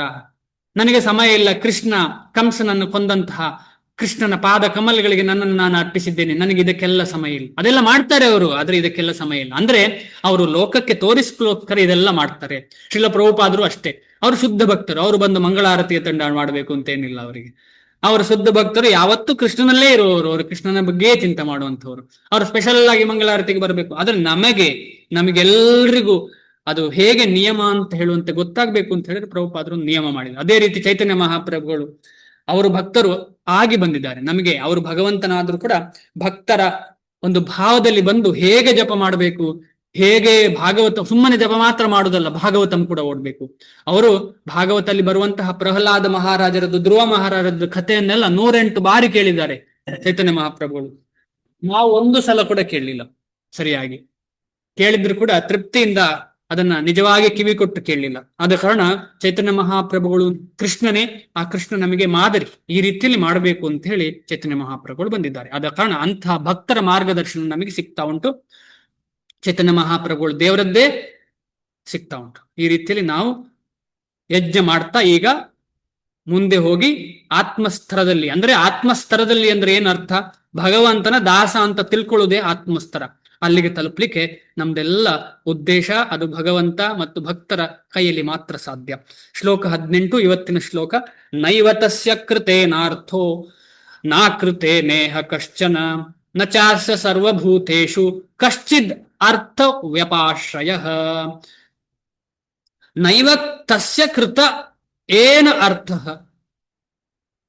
ಅಂದ್ರೆ ಅವರಿಗೆ ಏನು ಕೆಲಸ ಮಾಡುವ ಅಗತ್ಯ ಇಲ್ಲ. ಯಾರಿಗೆ? ತನ್ನನ್ನು ಆತ್ಮದಲ್ಲಿ ನೆಲೆಸಿದವನಿಗೆ. ಹಿಂದಿನ ಶ್ಲೋಕದಲ್ಲಿ ಆತ್ಮದಲ್ಲಿ ನೆಲೆಸಿದವನು ಯಾರು ಅಂತ ಹೇಳಿದ್ದಾರೆ. ಆತ್ಮನಲ್ಲಿ ನೆಲೆಸಿದವನು. ಇಲ್ಲಿ ನೋಡಿ, ಯಸ್ಯಾತ್ಮರತಿರೇವ ಸ್ಯಾದ್ ಆತ್ಮತೃಪ್ತಶ್ಚ ಮಾನವಃ ಆತ್ಮನ್ನೇವ ಚ ಸಂತುಷ್ಟಃ ತಸ್ಯ ಕಾರ್ಯಂ ನ ವಿದ್ಯತೆ. ಯಾರು ಸಂಪೂರ್ಣವಾಗಿ ತನ್ನನ್ನು ತಾನು ಅರಿತುಕೊಂಡು ಭಗವಂತನ ದಾಸ ಅಂತ ಗೊತ್ತಾಗಿದೆ ಅವನಿಗೆ ಯಾವ ರೀತಿಯ ಕಾರ್ಯವೂ ಇಲ್ಲ ಈ ಲೋಕದಲ್ಲಿ ಮಾಡ್ಲಿಕ್ಕೆ. ಅಂಥವನು ಏನ್ ಮಾಡ್ತಾನೆ ಅಂತ ಹೇಳಿ ನೋಡೋಣ. ಅನುವಾದ ಮತ್ತು ಭಾವಾರ್ಥ ಶ್ರೀಲ ಪ್ರಭುಪಾದರಿಂದ. ಆತ್ಮ ಸಾಕ್ಷಾತ್ಕಾರವನ್ನು ಸಾಧಿಸಿದವನಿಗೆ ನಿಯಮಿತ ಕರ್ಮಗಳ ಅನುಷ್ಠಾನದಲ್ಲಿ, ನಿಯಮಿತ ಕರ್ಮ ಅಂತ ಹೇಳುವಾಗ ನಾವು ಅರ್ಥ ಮಾಡ್ಕೊಳ್ಬೇಕು, ವರ್ಣಾಶ್ರಮದಲ್ಲಿ ವಿಹಿತವಾದಂತ ಕರ್ಮ. ಬ್ರಾಹ್ಮಣ ಏನ್ ಮಾಡ್ಬೇಕು, ಕ್ಷತ್ರಿಯ ಮಾಡ್ಬೇಕು, ವೈಶ್ಯ ಏನ್ ಮಾಡ್ಬೇಕು, ಶೂದ್ರ ಏನ್ ಮಾಡ್ಬೇಕು, ಈ ರೀತಿಯಲ್ಲಿ. ಆಮೇಲೆ ಬ್ರಹ್ಮಚಾರಿ ಹೇಗಿರ್ಬೇಕು, ವಾನಪ್ರಸ್ಥ ಹೇಗಿರ್ಬೇಕು, ಗೃಹಸ್ಥ ಹೇಗಿರ್ಬೇಕು, ಸನ್ಯಾಸಿ ಯಾವ ರೀತಿಯಲ್ಲಿ ಇರ್ಬೇಕು, ಇದೆಲ್ಲ ಒಂದು ರೀತು ರಿವಾಜು, ರೂಲ್ಸ್ ರೆಗ್ಯುಲೇಷನ್ ಎಲ್ಲ ಇದೆಯಲ್ಲ, ಅದನ್ನು ಸರಿಯಾಗಿ ಅನುಷ್ಠಾನ ಮಾಡುವುದೇ ನಿಯಮಿತ ಕರ್ಮಗಳ ಅನುಷ್ಠಾನ. ಅಂಥವನಿಗೆ, ಯಾರಿಗೆ ಆತ್ಮ ಸಾಕ್ಷಾತ್ಕಾರ ಇರುವವನಿಗೆ ಇದೆಲ್ಲ ಅಗತ್ಯ ಇಲ್ಲ. ಒಂದು ಉದಾಹರಣೆ, ಜಡಭರತನಿಗೆ ಅವನು ಬ್ರಾಹ್ಮಣನಾಗಿ ಹುಟ್ಟಿದ್ರು ಕೂಡ ಅವನು ಸಂಪೂರ್ಣವಾಗಿ ಅವನು ಅದರ ಮೇಲಿದ್ದ. ಅವನು ಎಲ್ರಿಗೂ ಹುಚ್ಚನ ಹಾಗೆ ತೋರಿಸ್ಕೊಳ್ತಿದ್ದ. ಅಂದ್ರೆ ಅವನ ಮೇಲಿದ್ದ. ಅದನ್ನು ಅಂದ್ರೆ ಆತ್ಮದಲ್ಲೇ ನೆಲೆಸಿದವನು. ಅನುಷ್ಠಾನದಲ್ಲಿ ಯಾವ ಉದ್ದೇಶವೂ ಇರುವುದಿಲ್ಲ. ಅಂತಹ ಕರ್ಮವನ್ನು ಮಾಡದೇ ಇರಲು ಅವನಿಗೆ ಯಾವುದೇ ಕಾರಣವಿರುವುದಿಲ್ಲ. ಇಲ್ಲಿ ನೋಡಿ, ಇದು ಇಂಪಾರ್ಟೆಂಟ್. ಇದನ್ನು ನೆಗೇಷನ್ ಸೆಂಟೆನ್ಸ್ ಹೇಳ್ತಾರೆ, ನೆಗೆಟಿವ್ ಆಗಿ ಹೇಳುವಂತ ಸೆಂಟೆನ್ಸ್ ಇದು. ಅಂತಹ ಕರ್ಮವನ್ನು ಮಾಡದೇ ಇರಲು ಅವನಿಗೆ ಯಾವುದೇ ಕಾರಣವಿರುವುದಿಲ್ಲ. ಅಂದ್ರೆ ಅರ್ಥ ಎಂತ? ನೆಗೆಟಿವ್ ಆಗಿ, ಈಗ ಉದಾಹರಣೆಗೆ ನಿಮ್ಗೆ ಯಾರಿಗಾದ್ರೂ ಒಬ್ರು ಓದ್ತಾ ಇದ್ದೀರಿ ಅಂತ ಹೇಳಿ, ನಿನಗೆ ಓದ್ಲಿಕ್ಕೇ ಬರುದಿಲ್ಲ ಅಂತ ಹೇಳಿದ್ರೆ ನೆಗೆಟಿವ್. ಅಂದ್ರೆ ನೀನ್ ಚೆನ್ನಾಗಿ ಓದ್ಲಿಕ್ಕೆ ಬರುತ್ತೆ ನಿಂಗೆ ಅಂತ ಹೇಳಿ, ಅಂದ್ರೆ ಅದೊಂದು ನೆಗೆಟಿವ್ ಹೇಳುವಾಗ ನಂಗೆ ಉತ್ಸಾಹ ಬರ್ತದೆ. ಅದೇ ರೀತಿಯಲ್ಲಿ ಇದು ನೆಗೇಷನ್ ಸೆಂಟೆನ್ಸ್ ಇದು. ಅಂತಹ ಕರ್ಮವನ್ನು ಮಾಡದೇ ಇರಲು ಅವನಿಗೆ ಯಾವುದೇ ಕಾರಣವಿರುವುದಿಲ್ಲ. ಅಂದ್ರೆ ಅವನು ಅಂತಹ ಕರ್ಮ ಮಾಡೋ ಅಗತ್ಯ ಇಲ್ಲ ಅಂತ ಅರ್ಥ. ಅದಲ್ಲದೆ ಅವನು ಲೋಕಕ್ಕೋಸ್ಕರ ಆ ಕರ್ಮವನ್ನ ಮಾಡ್ತಾನೆ, ಇಲ್ಲಾಂದ್ರೆ ಲೋಕ ತಪ್ಪುತ್ತದೆ. ಅದು ಮುಂದೆ ಬರ್ತದೆ ಶ್ಲೋಕ. ಮುಂದೆ ಆ ಶ್ಲೋಕ ಬರ್ತದೆ. ಆತನು ಬೇರೊಬ್ಬ ಜೀವಿಯನ್ನು ಅವಲಂಬಿಸಲು ಕಾರಣವೂ ಇರುವುದಿಲ್ಲ. ಇದೇನಾದ್ರೂ ಸಂಶಯ ಇದೆಯಾ ಇದರಲ್ಲಿ? ಈ ಒಂದು ಸೆಂಟೆನ್ಸ್ ಅಲ್ಲಿ ಏನಾದ್ರೂ ಅರ್ಥ ಆಗದೆ ಇದೆಯಾ ಯಾರಿಗಾದ್ರೂ? ನೆಗೇಷನ್ ಅಂತ ಹೇಳಿದ್ರೆ ಗೊತ್ತಾಯ್ತಲ್ಲ, ಋಣಾತ್ಮಕವಾಗಿ ಮಾತಾಡುವಂಥದ್ದು. ಋಣಾತ್ಮಕವಾಗಿ. ಈಗ ಯಾರಿಗಾದ್ರೂ ಏನು ಗೊತ್ತಿಲ್ಲ ಅಂದ್ರೆ, ನಿಂಗೆ ಅದು ಅಷ್ಟು ಗೊತ್ತುಂಟಲ್ಲ ಮಾರೆ ಅಂತ ಹೇಳಿದ್ರೆ ಗೊತ್ತಿಲ್ಲ ಅಂತ ಅರ್ಥ. ನೀನು ಭಯಂಕರ ಜ್ಞಾನಿ ಅಲ್ಲ ಅಂತ ಹೇಳಿದ್ರೆ ಅವನು ಏನು ಪ್ರಯೋಜನ ಇಲ್ಲ ಅಂತ ಅರ್ಥ. ಒಂದು ಸಮಯ ಸಂದರ್ಭದಲ್ಲಿ ಮಾತಾಡುವಾಗ ಮಾತ್ರ ಅದು ಹಾಗೆ ಅನ್ನಿಸೋದು. ಆ ರೀತಿಯಲ್ಲಿ ನೆಗೇಷನ್ ಸೆಂಟೆನ್ಸ್ ಇದು. ಭಾವಾರ್ಥ: ಆತ್ಮ ಸಾಕ್ಷಾತ್ಕಾರವಾದ ಮನುಷ್ಯನು ಕೃಷ್ಣ ಪ್ರಜ್ಞೆಯಲ್ಲಿನ ಚಟುವಟಿಕೆಗಳನ್ನು ಬಿಟ್ಟು ಬೇರೆ ಯಾವ ನಿಯಮಿತ ಕರ್ತವ್ಯವನ್ನು ಮಾಡುವ ಅಗತ್ಯವೂ ಇಲ್ಲ. ಇಲ್ಲಿ ನೋಡುವ, ಈಗ ಯಾವುದಿದು ಕೃಷ್ಣ ಪ್ರಜ್ಞೆಯಲ್ಲಿನ ಚಟುವಟಿಕೆಗಳು ಅಂತ ಹೇಳಿದ್ರೆ, ಕೃಷ್ಣ ಪ್ರಜ್ಞೆಯಲ್ಲಿನ ಚಟುವಟಿಕೆಗಳು ಅಂದ್ರೆ ಏನು? ಯಾರಿಗಾದ್ರೂ ಉತ್ತರ ಕೊಡ್ಲಿಕ್ಕೆ ಸಾಧ್ಯನಾ? ಪ್ರಯತ್ನ ಪಡ್ತೀರಾ? ಕೃಷ್ಣ ಪ್ರಜ್ಞೆಯಲ್ಲಿನ ಚಟುವಟಿಕೆಗಳು ಯಾವುದು? ಈಗ ಅರ್ಜುನ ಯುದ್ಧ ಮಾಡುದು ಕೃಷ್ಣ ಪ್ರಜ್ಞೆಯಲ್ಲಿನ ಚಟುವಟಿಕೆಗಳು, ಹೌದಾ ಅಲ್ವಾ? ಅವನು ಫಸ್ಟ್ ಯಜ್ಞ ಸೈಕಲ್ ಅಲ್ಲಿ ಬರ್ತಾನ, ಅಲ್ಲ ಇದರಲ್ಲಿ ಬರ್ತಾನ, ಆತ್ಮ ಸಾಕ್ಷಾತ್ಕಾರದಲ್ಲಿ ಬರ್ತಾನ? ಆತ್ಮ ಸಾಕ್ಷಾತ್ಕಾರ ಪ್ರಭುಜಿ. ಅರ್ಜುನ ಆತ್ಮ ಸಾಕ್ಷಾತ್, ಕೃಷ್ಣ ಎದುರೇ ಇದ್ದಾನೆ, ಇನ್ನೇನ್ ಬೇಕು? ಆತ್ಮ ಸಾಕ್ಷಾತ್ಕಾರ ಆದವನು ಅವನಿಗೆ ಏನ್ ಹೇಳ್ತಾ ಇದ್ದಾನೆ? ಲೋಕಕ್ಕೋಸ್ಕರ ಇಲ್ಲ ಅಂತಾರೆ ಲೋಕವೇ ಹಾದು ತಪ್ಪುತ್ತದೆ, ಆದ ಕಾರಣ ನೀನು ಯಜ್ಞದ ಸರ್ಕಲ್ ಅಲ್ಲಿ ಬರಬೇಕು ಅಂತ ಹೇಳ್ತೀವಿ, ಯಜ್ಞದ ಸೈಕಲ್. ಆದ ಕಾರಣ ಈ ಕೃಷ್ಣ ಪ್ರಜ್ಞೆಯಲ್ಲಿ ಚಟುವಟಿಕೆ ಅಂತ ಹೇಳಿದ್ರೆ ಎರಡು ರೀತಿಯದ್ದು. ಒಂದು ಶುದ್ಧ ಭಕ್ತಿ, ಆಮೇಲೆ ನಮ್ಮಲ್ಲಿರುವ ಎಲ್ಲಾ ಚಟುವಟಿಕೆಗಳನ್ನು ಅಂದ್ರೆ ವರ್ಣಾಶ್ರಮದಲ್ಲಿ ಮಾಡುವಂತಹ ಎಲ್ಲ ಚಟುವಟಿಕೆಗಳನ್ನ ಭಗವಂತನಿಗೆ ಅರ್ಪಿಸುವಂಥದ್ದು, ಅದನ್ನು ದೈವ ವರ್ಣಾಶ್ರಮ ಅಂತ ಹೇಳ್ತಾರೆ. ಇದು ಹತ್ತಿರ ಇರುವಂಥದ್ದು ತುಂಬಾ. ಇಲ್ಲಿಂದ ಇಲ್ಲಿಗೆ ಒಂದು ಸ್ಟೆಪ್ ಅಷ್ಟೇ. ದೈವ ವರ್ಣಾಶ್ರಮದಿಂದ ಭಾಗವತ ಧರ್ಮಕ್ಕೆ ಒಂದು ಸ್ಟೆಪ್. ನಾವೆಲ್ಲ ಬದ್ಧ ಜೀವಿಗಳು ಏನ್ ಮಾಡ್ಬೇಕು? ದೈವ ವರ್ಣಾಶ್ರಮದಲ್ಲಿ ಇರಬೇಕು. ಈಗ ನಾವೆಲ್ಲ ಮಾಡುವಂಥದ್ದು ಅದೇ, ಕೃಷ್ಣನ ಜಪ ಮಾಡ್ತಾ ಇದ್ದೇವೆ, ಆದ್ರೆ ನಮ್ಮ ಚಟುವಟಿಕೆಗಳನ್ನ ಬಿಡ್ಲಿಲ್ಲ. ಆದ ಕಾರಣ ನಾವು ಭಕ್ತಿಯೂ ಇದೆ, ಕರ್ಮವೂ ಇದೆ. ಅದಕ್ಕೆ ಕರ್ಮ ಮಿಶ್ರಿತ ಭಕ್ತಿ ಅಂತ ಹೇಳುದು. ಆದ ಕಾರಣ ಕರ್ಮ ಕಮ್ಮಿ ಆಗ್ಬೇಕು ಅಂತ ಹೇಳಿದ್ರೆ ಸಂಪೂರ್ಣವಾಗಿ ಕೃಷ್ಣನ ಚಟುವಟಿಕೆಯೇ ಆಗ್ಬೇಕು. ಅದ್ಯಾವುದು ಅಂತ ಹೇಳಿದ್ರೆ, ಶ್ರವಣಂ ಕೀರ್ತನಂ ವಿಷ್ಣು ಸ್ಮರಣಂ ಪಾದ ಸೇವನಂ ಅರ್ಚನಂ ವಂದನಂ ದಾಸ್ಯಂ ಸಖ್ಯಂ ಆತ್ಮನಿವೇದನಂ. ಇದು 9 ಮುಖ್ಯ. ಅದರಲ್ಲಿ ತುಂಬಾ ಚಟುವಟಿಕೆಗಳಿದೆ. ಎಲ್ಲ ಚಟುವಟಿಕೆಗಳಿದೆಯಲ್ಲ, ಇದು ಶುದ್ಧ ಭಕ್ತಿ. ಎಲ್ಲ ಚಟುವಟಿಕೆಗಳು ಶುದ್ಧ ಭಕ್ತಿ. ಭಕ್ತಿ ರಸಾಮೃತ ಸಿಂಧುವಲ್ಲಿ ಇನ್ನೂ 64 ಬಗೆಯದ್ದು ಬೇರೆ ಬೇರೆ ಬಗೆಯ ಚಟುವಟಿಕೆಗಳನ್ನು ಹೇಳಿದ್ದಾರೆ. ಆ ಎಲ್ಲ ಚಟುವಟಿಕೆಗಳು ಸಂಪೂರ್ಣವಾಗಿ ಶುದ್ಧವಾಗಿ ಕೃಷ್ಣನಿಗೆ ಸೇರುವಂಥದ್ದು. ಮಿಕ್ಕವು ನಾವೆಲ್ಲ ಮಾಡ್ತಿದ್ದೇವಲ್ಲ, ನಾವು ಕೆಲಸಕ್ಕೆ ಹೋಗ್ತಿದ್ದೇವೆ, ಅದರಲ್ಲಿ 5%, 10%, 40% ಎಷ್ಟೋ ಕೃಷ್ಣನಿಗೆ ಕೊಡ್ತಾ ಇದ್ದೇವೆ, ಅದರದ್ದು ಸಂಪೂರ್ಣ ಕೊಡ್ತಾ ಇಲ್ಲ ನಾವು. ಆದ್ರೆ ಇಲ್ಲಿ ಏನು? ಸಂಪೂರ್ಣವಾಗಿ ಕೃಷ್ಣನಿಗೆ. ಒಂದು ಉದಾಹರಣೆ ಕೊಡ್ತೇನೆ. ನಾನು ಮತ್ತು ನೀವೆಲ್ಲ ಜೊತೆಯಲ್ಲಿ ಒಂದು ಫಾರ್ಮಿನಲ್ಲಿ ಇದ್ದೇವೆ ಅಂತ ಇಟ್ಕೊಳ್ಳುವ. ಫಾರ್ಮಿನಲ್ಲಿ ಇದ್ದೇವೆ, ಎಲ್ಲವೂ ಒಂದು ಕೃಷಿ ಭೂಮಿ ಇದೆ. ಅಲ್ಲಿ ನಾವು ನಮಗೆ ಬೇಕಾದೆಲ್ಲ ನಾವೇ ಮಾಡ್ತಾ ಇದ್ದೇವೆ. ನಾವೆಲ್ಲ ಅದನ್ನ ಕೃಷ್ಣನಿಗೆ ಕೊಟ್ಟು ನಾವೆಲ್ಲರ ಜೊತೆಯಲ್ಲಿ ತಿಂತಾ ಇದ್ದೇವೆ. ಆಗ ಇದು ಬಹುತೇಕ ಭಾಗವತ ಧರ್ಮ ಆಗಿಬಿಡ್ತದೆ. ಬಹುತೇಕ 99% ಸತ್ಯ. ಯಾಕೆಂದ್ರೆ ನಾವು ಮಾಡುದೇ ಕೃಷ್ಣನಿಗೆ ಆಗ್ತದೆ. ನಾವೆಲ್ಲ ತಿಂದ್ರು ಕೂಡ ನಾವು ಮಾಡುದೆಲ್ಲವೂ ಕೃಷ್ಣನಿಗೆ ಆಗ್ತದೆ. ಆದ್ರೆ ನಾವು ಈಗ ಪರಿಸ್ಥಿತಿ ಹಾಗೆ ಅಲ್ಲ. ನಾವೇನ್ ಮಾಡ್ತಿದ್ದೇವೆ? ನಾವಿರುವುದೆಲ್ಲಿ ಒಂದು ಸಿಟಿಯಲ್ಲಿಯೋ ಎಲ್ಲೋ ಇರ್ತೇವೆ, ಹಳ್ಳಿಯಲ್ಲೇ ಆಗ್ಲಿ ಎಲ್ಲೋ ಇರ್ತೇವೆ ನಾವು ಸಿಟಿಯಲ್ಲಿ, ನಮಗೋಸ್ಕರ ಅಂತ ಮಾಡ್ತಿದ್ದೇವೆ. ಈ ರೀತಿಯಲ್ಲಿ ನಮಗೆ ಅದು ಸಂಪೂರ್ಣ ಕೃಷ್ಣ ಪ್ರಜ್ಞೆ ಆಗುದಿಲ್ಲ. ನಾವು ಮಾಡುವ ಚಟುವಟಿಕೆಗಳು, ಜಪ ಮಾಡುದು ಹೌದು ಸಂಪೂರ್ಣ, ಈಗ ಭಗವದ್ಗೀತೆ ಕೇಳುವುದು ಸಂಪೂರ್ಣ, ಎಲ್ಲ ಸಂಪೂರ್ಣ, ಶ್ರವಣ ಕೀರ್ತನ ಅದೆಲ್ಲ ನಡೀತಾ ಉಂಟು, ಅದೆಲ್ಲ ಸಂಪೂರ್ಣ. ಆದ್ರೆ ನಮ್ಮ ಚಟುವಟಿಕೆ ಎಂತಲ್ಲ, ಆ ಚಟುವಟಿಕೆ ಇನ್ನೂ ಶುದ್ಧವಾಗ್ಲಿಲ್ಲ. ಆದ ಕಾರಣ ಎಷ್ಟು ಶುದ್ಧ ಆಗ್ಬೇಕು ಅಂತ ಹೇಳಿದ್ರೆ ಭಗವದ್ಧಾಮಕ್ಕೆ ಹೋಗ್ಬೇಕಿದ್ರೆ ಅಷ್ಟು ಸುಲಭ ಇಲ್ಲ. ಸಂಪೂರ್ಣ ಶುದ್ಧ ಆಗ್ಬೇಕು ನಾವೆಲ್ಲ. ಆ ಸಂಪೂರ್ಣ ಶುದ್ಧ ಆಗ್ಬೇಕು ಅಂತ ಹೇಳಿದ್ರೆ ನಾವು ಒಂದಲ್ಲ ಒಂದು ದಿನ ಇದೆಲ್ಲ ಕರ್ಮಗಳನ್ನ ಬಿಟ್ಟು ಸಂಪೂರ್ಣವಾಗಿ ಕೃಷ್ಣನಿಗೆ ಕೊಡ್ಬೇಕು ನಮ್ಮನ್ನು ನಾವು. ಅದಕ್ಕೆ ಕೃಷ್ಣ ಪ್ರಜ್ಞೆಯಲ್ಲಿನ ಚಟುವಟಿಕೆಗಳನ್ನು ಬಿಟ್ಟು ಬೇರೆ ಯಾವ ನಿಯಮಿತ ಕರ್ತವ್ಯವನ್ನು ಮಾಡುವ ಅಗತ್ಯವೂ ಇಲ್ಲ. ಯಾರಿಗೆ? ಆತ್ಮ ಸಾಕ್ಷಾತ್ಕಾರವಾದ ಮನುಷ್ಯನು. ನಾವು ಈ ನೆಲೆಯಲ್ಲಿಲ್ಲ, ಈ ಸ್ಥಿತಿಯಲ್ಲಿ ಇಲ್ಲ. ಮುಂದಿನ ಶ್ಲೋಕಗಳಲ್ಲಿ ವಿವರಿಸುವಂತೆ ಕೃಷ್ಣ ಪ್ರಜ್ಞೆ ಎಂದರೆ ಜಡತ್ವವಲ್ಲ. ಕೃಷ್ಣ ಪ್ರಜ್ಞೆ ಇರುವ ಮನುಷ್ಯನು ಬೇರೆ ಯಾವುದೇ ವ್ಯಕ್ತಿಯ, ಯಾವುದೇ ಮನುಷ್ಯನ ಅಥವಾ ಯಾವುದೇ ದೇವತೆಯ ಆಶ್ರಯವನ್ನು ಪಡೆಯುವುದಿಲ್ಲ. ಯಾವುದೇ ಕೃಷ್ಣಾರ್ಥಂ ಅಖಿಲ ಚೇಷ್ಟ, ಬರೀ ಕೃಷ್ಣನಿಗೆ ಮಾತ್ರ ಚೇಷ್ಟೆ ಮಾಡ್ತಾನೆ. ಆಮೇಲೆ ಕೃಷ್ಣೇಕಂ ಶರಣಂ, ಬರೀ ಕೃಷ್ಣನಿಗೆ ಮಾತ್ರ ಶರಣಾಗಿದ್ದಾನೆ. ಇದು ಯಾವಾಗ್ಲೂ ಗೊತ್ತಿದ್ದ ವಿಷಯ ಕೃಷ್ಣನಿಗೆ ಅಂತ ಹೇಳಿದ್ರೆ ಕೃಷ್ಣನ ಎಲ್ಲಾ ಪರಿಕರರಿಗೆ ಅಂದ್ರೆ ಕೃಷ್ಣನ ಭಕ್ತರಿಗೆ ಎಲ್ಲರಿಗೂ ದಾಸನಾಗಿರ್ತಾನೆ. ಆದ ಕಾರಣ ಬೇರೆ ಯಾರಿಗೂ ಅವನು ದಾಸನಾಗುವ ಅಗತ್ಯ ಇಲ್ಲ. ಕೃಷ್ಣನಿಗೆ ದಾಸನಾಗಿದ್ದಾನೆ ಅಂತ ಹೇಳಿದ್ರೆ ಕೃಷ್ಣನಿಗೆ ಸಂಬಂಧಪಟ್ಟ ಎಲ್ಲರಿಗೂ ದಾಸನಾಗ್ತಾನೆ, ಭಕ್ತರಿಗೆ ದಾಸನಾಗ್ತಾನೆ. ಈ ರೀತಿಯಲ್ಲಿ ಅವನು ದಾಸನಾಗಿ ಜೀವನ ಮಾಡ್ತಾನೆ. ಕೃಷ್ಣ ಪ್ರಜ್ಞೆಯಲ್ಲಿ ಆತನು ಏನು ಮಾಡುತ್ತಾನೆಯೋ ಅಷ್ಟರಿಂದಲೇ ಅವನ ಕರ್ತವ್ಯ ಪಾಲನೆಯಾಗುತ್ತದೆ. ಯಾಕಂದ್ರೆ ಈ ದೇವತಾ ಆರಾಧನೆಯಲ್ಲಿ ಒಂದು ರಿಸ್ಕ್ ಏನು ಅಂತ ಹೇಳಿದ್ರೆ ಅವರಲ್ಲಿ ಇರುವಷ್ಟೇ ಕೊಡ್ಲಿಕ್ಕೆ ಸಾಧ್ಯ. ಅವರಲ್ಲಿ ಇರುವಷ್ಟೇ ಕೊಡ್ಲಿಕ್ಕೆ ಸಾಧ್ಯ.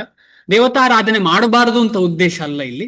ಆದ್ರೆ ದೇವತಾರಾಧನೆ ಮಾಡುವವರು ಶುದ್ಧ ಭಕ್ತಿಯಲ್ಲಿ ಇರ್ಲಿಕ್ಕೆ ಸಾಧ್ಯ ಇಲ್ಲ. ಯಾಕಂದ್ರೆ ಶುದ್ಧ ಅಂತ ಹೇಳಿದ್ರೆ ಒಂದೇ, ಅದು ಭಗವಂತನನ್ನು ಮಾತ್ರ ನೋಡ್ಕೊಳ್ಳುವಂಥದ್ದು. ಈಗ ನಾವೇ ಒಂದು ಉದಾಹರಣೆ ಕೊಡೋಣ. ಈಗ ನಾವು ಯಾವತ್ತೂ ಒಂದು ಅಂಗಡಿಗೆ ಹೋಗ್ತಾ ಇರ್ತೇವೆ. ಮುಂಚಿನ ಕಾಲದಲ್ಲಿ ಹಾಗೆ ಒಬ್ಬ ಒಂದು ಅಂಗಡಿಗೆ ಹೋಗಿ ಅಕ್ಕಿ ತಗೊಳ್ತಾನೆ ಅಂದ್ರೆ ಅವ್ನು ಯಾವತ್ತೂ ಅದೇ ಅಂಗಡಿಗೆ ಹೋಗ್ತಾನೆ. ಜನರಲಿ ಅವನು ಮೋಸ ಮಾಡ್ಲಿಲ್ಲ ಅಂದ್ರೆ ಅವ್ರಲ್ಲೊಂದು ಸಂಬಂಧ ಬೆಳೆದಿರ್ತದೆ. ಈಗಿನ ಕಾಲದಲ್ಲಿ ಅದಿಲ್ಲ. ಆ ಅಂಗಡಿಗೆ ಹೋಗ್ತಾನೆ, ಆಮೇಲೆ ಆ ಕಡೆ ಈ ಕಡೆ 3-4 ಅಂಗಡಿಗೆ ಹೋಗ್ತಾನೆ ಅಂತ ಹೇಳಿದ್ರೆ ಈ ಅಂಗಡಿಯವನಿಗೆ ಏನ್ ಅನ್ನಿಸ್ತದೆ? ಅಯ್ಯೋ ಇವನೆಲ್ಲ ಕಡೆ ಹೋಗುವನು ಮತ್ತೆ ಅನ್ನಿಸ್ತದೆ. ಅದೇ ರೀತಿಯಲ್ಲಿ ಭಗವದ್ ಭಕ್ತರಿಗೆ ಇದೇ ರೀತಿ ಅನಿಸುದು.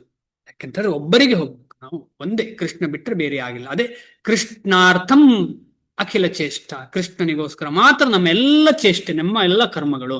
ಅದು ಮೊದಲ ಸ್ಟೆಪ್, ಅದು ಯಜ್ಞ. ಆದ್ರೆ ಮುಂದೆ ಹೋಗ್ತಾ ಕೃಷ್ಣನ ಸೇವೆ ಮಾತ್ರ ನನ್ನ ಸೇವೆ, ಅಂದ್ರೆ ಕೃಷ್ಣನ ಸೇವೆ ಮಾತ್ರ ಮಾಡೋದು ನಾನು. ಅದರಿಂದಾಗಿ ನನ್ನ ಸೇವೆ ಅಲ್ಲ, ಅದರಿಂದಾಗಿ ನನಗೆ ತೃಪ್ತಿ ಆಗೋದು, ಬೇರೆ ಯಾವ್ದ್ರಿಂದಲೂ ನನಗೆ ತೃಪ್ತಿ ಇಲ್ಲ. ಆದ ಕಾರಣ ಇಂತಹ ಒಂದು ಅದ್ಭುತವಾದಂತಹ ಚಟುವಟಿಕೆಗಳ ಅಂದ್ರೆ ನಮ್ಮ ಒಂದು ಮನಸ್ಥಿತಿಯ ಶಿಫ್ಟಿಂಗ್ ಅಂತ ಹೇಳ್ತಾರೆ ಇದಕ್ಕೆ. ನಮ್ಮ ಮನಸ್ಸು ಉಂಟಲ್ಲ, ಈಗ ಮನಸ್ಸು ಎಷ್ಟೋ ಜೀವನದಿಂದ ಹೀಗೆ ಹಾಗೆ ಹೀಗೆ ಹಾಗೆ ಹೀಗೆ ಹೇಗೆ ಮಾಡ್ತಾ ಉಂಟು. ಅದನ್ನ ಚೇಂಜ್ ಮಾಡ್ಬೇಕು. ಅದಕ್ಕೆ ಭಗವಂತ ಹೇಳ್ತಾರೆ, ಸರ್ವ ಧರ್ಮಾನ್ ಪರಿತ್ಯಜ್ಯ ಮಾಂ ಏಕಂ ಶರಣಂ ವ್ರಜ ಅಂತ ಹೇಳಿ ಅಧಿಕಾರಯುತವಾಗಿ ಹೀಗೆ ಮಾಡಿ ಅಂತ ಹೇಳಿದ್ದಾರೆ ಭಗವಂತ. ಆದ್ರೆ ನಮಗೆ ಬೇರೆ ತಿಳ್ಕೊಳ್ಳೋದು ನಾವು ಅದನ್ನ.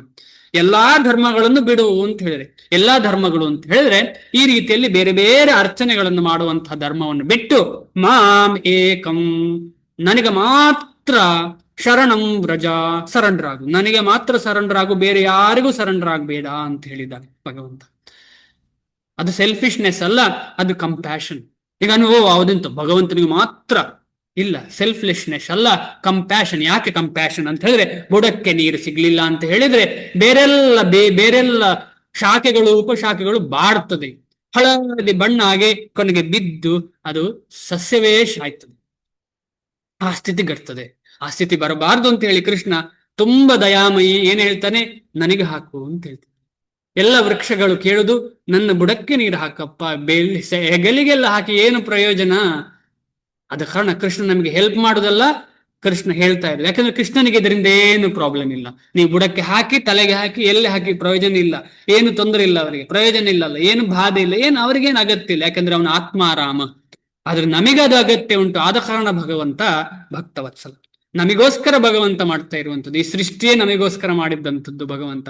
ಆದ ಕಾರಣ ನಮ್ಮ ಈ ಆತ್ಮದ ಪರಿಶೋಧನೆಯ ಒಂದು ಮಾರ್ಗ ಉಂಟಲ್ಲ, ಅದಕ್ಕೋಸ್ಕರ ಈ ಜನ್ಮ ಆಗಿದೆ, ಬೇರೆ ಯಾವುದಕ್ಕೂ ಅಲ್ಲ. ನಿಜವಾದ ಆತ್ಮ ಪರಿಶೋಧನೆಯ ಮಾರ್ಗದಲ್ಲಿ ಸಂಪೂರ್ಣತೆ ಸಿಗುವುದು ಯಾವಾಗ ಅಂತ ಹೇಳಿದ್ರೆ ಒಂದು ನಿರ್ದಿಷ್ಟವಾದ ಗೋಲು, ಅದು ಯಾರು? ಕೃಷ್ಣ. ಅಲ್ಲಿಗೆ ತಲುಪುವಾಗ ಮಾತ್ರ ಆತ್ಮದ ನಿಜವಾದ ಪರಿಶೋಧನೆ ಸಂಪೂರ್ಣವಾಗುವುದು ಕೃಷ್ಣ ದೊರಕುವಾಗ ಮಾತ್ರ. ಆದ ಕಾರಣ ನಮಗೆಲ್ರಿಗೂ ಕೃಷ್ಣ ದೊರಕಿದ್ದಾನೆ ಶ್ರೀಲ ಪ್ರಭುಪಾದರು ಮತ್ತು ಭಕ್ತರಿಂದ. ಆದ ಕಾರಣ ನಮ್ಮ ಒಂದು ಸರ್ಚಿಗೆ ಎಂಡ್ ಆಗಿದೆ ಅಂದ್ರೆ ನಮಗೆ ಗೋಲು ಕ್ಲಿಯರ್ ಆಗಿದೆ. ಅಲ್ಲಿಗೆ ಹೋಗ್ಲಿಕ್ಕೆ ಸಮಯ ಬೇಕಷ್ಟೇ. ಈಗ ನಾವು ಇಲ್ಲಿಂದ ಬೆಂಗಳೂರಿಂದ ವೃಂದಾವನಕ್ಕೆ ಫ್ಲೈಟ್ ಅಲ್ಲಿ ಹೋಗ್ತೇವೆ ಅಂತ ಇಟ್ಕೊಳ್ಳುವ. ಬೆಂಗಳೂರಲ್ಲಿ ನಾನಿರುವಂಥದ್ದು HSR ಲೇಔಟ್ ಇಂದ ವೃಂದಾವನಕ್ಕೆ ಫ್ಲೈಟ್ ಅಲ್ಲಿ ಹೋಗ್ತಾ ಇದ್ದೇನೆ ಅಂತ ಇಟ್ಕೊಳ್ಳೋಣ. ನನ್ನ ಗೋಲ್ ಯಾವುದು? ವೃಂದಾವನದಲ್ಲಿ ಭಗವಂತನ ದರ್ಶನ ನಂದು ಗೋಲು. ವೃಂದಾವನದಲ್ಲಿ ಭಗವಂತನ ದರ್ಶನ ನಂದು ಗೋಲು. ಆದ್ರೆ ನಾನು ಫಸ್ಟಿಗೆ ಎಲ್ಲಿ ಹೋಗ್ಬೇಕು? ಮನೆಯಲ್ಲಿ ಅಡಿಗೆಲ್ಲ ಮಾಡ್ಬೇಕು. ಸುಮ್ಮನೆ ಹೋಟ್ಲು ಗಿಟ್ಲಲ್ಲಿ ತಿನ್ಲಿಕ್ಕೆ ಆಗುದಿಲ್ಲಲ್ಲ. ಅಡಿಗೆಲ್ಲ ಮಾಡಿ ಭಗವಂತನಿಗೆ ಅರ್ಪಿಸಿ ಅದನ್ನೆಲ್ಲ ಪ್ಯಾಕ್ ಮಾಡಿ, ಬಟ್ಟೆ ಪ್ಯಾಕ್ ಮಾಡಿ, ಇದೆಲ್ಲ ಏನು ಚಿಕ್ಕ ಚಿಕ್ಕ ಗೋಲುಗಳು.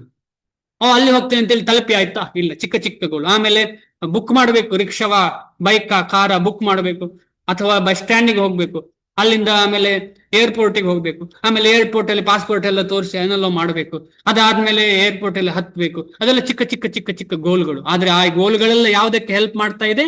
ನಮ್ಗೆ ನೇರವಾಗಿ ಭಗವಂತನ ದರ್ಶನ ಮಾಡ್ಲಿಕ್ಕೆ. ಈ ಗೋಲುಗಳೆಲ್ಲ ಇಂಪಾರ್ಟೆಂಟ್, ಆದ್ರೆ ಅದು ಪರ್ಮನೆಂಟ್ ಅಲ್ಲ. ಅದೇ ರೀತಿಯಲ್ಲಿ ನಮಗೆ ನಮ್ಮ ಜೀವನದಲ್ಲಿ ಈಗಾಗಲೇ ಸಿಕ್ಕಿ ಆಗಿದೆ ಏನು ಗೋಲು ಅಂತೇಳಿ. ಅದಕ್ಕೆ ಮುಂದೆ ಹೋಗ್ಲಿಕ್ಕೆ ನಾವು ನಿಧಾನವಾಗಿ ಒಂದೊಂದೇ ಸ್ಟೆಪ್ ಭಕ್ತರ ಮುಖಾಂತರ, ಭಕ್ತರಲ್ಲಿ ಮಾತಾಡಿ ನಾನು ಹೇಗೆ ಇಂಪ್ರೂವ್ ಆಗ್ಬಹುದು. ಯಾವತ್ತು ನಮ್ಮೆಲ್ಲರ ಥಿಂಕ್ ಆಗಿರ್ಬೇಕು, ನಾನು ಹೇಗೆ ಕೃಷ್ಣನ ಕಡೆ ಹೋಗ್ಲಿಕ್ಕೆ ಇಂಪ್ರೂವ್ ಆಗ್ಬಹುದು, ಬೇರೆ ಏನಿರಬಾರದು. ಅದಕ್ಕೆ ಹೇಳುದು ನಾವು ನಿರ್ಮತ್ಸರರಾಗಿರ್ಬೇಕು, ಯಾರ ಹತ್ರವೂ ಮತ್ಸರ ಇರಬಾರದು. ಅದ ಕಾರಣ ಭಕ್ತಿ ಮಾಡ್ಲಿಕ್ಕೆ 3 ಗುಣ ಬೇಕು.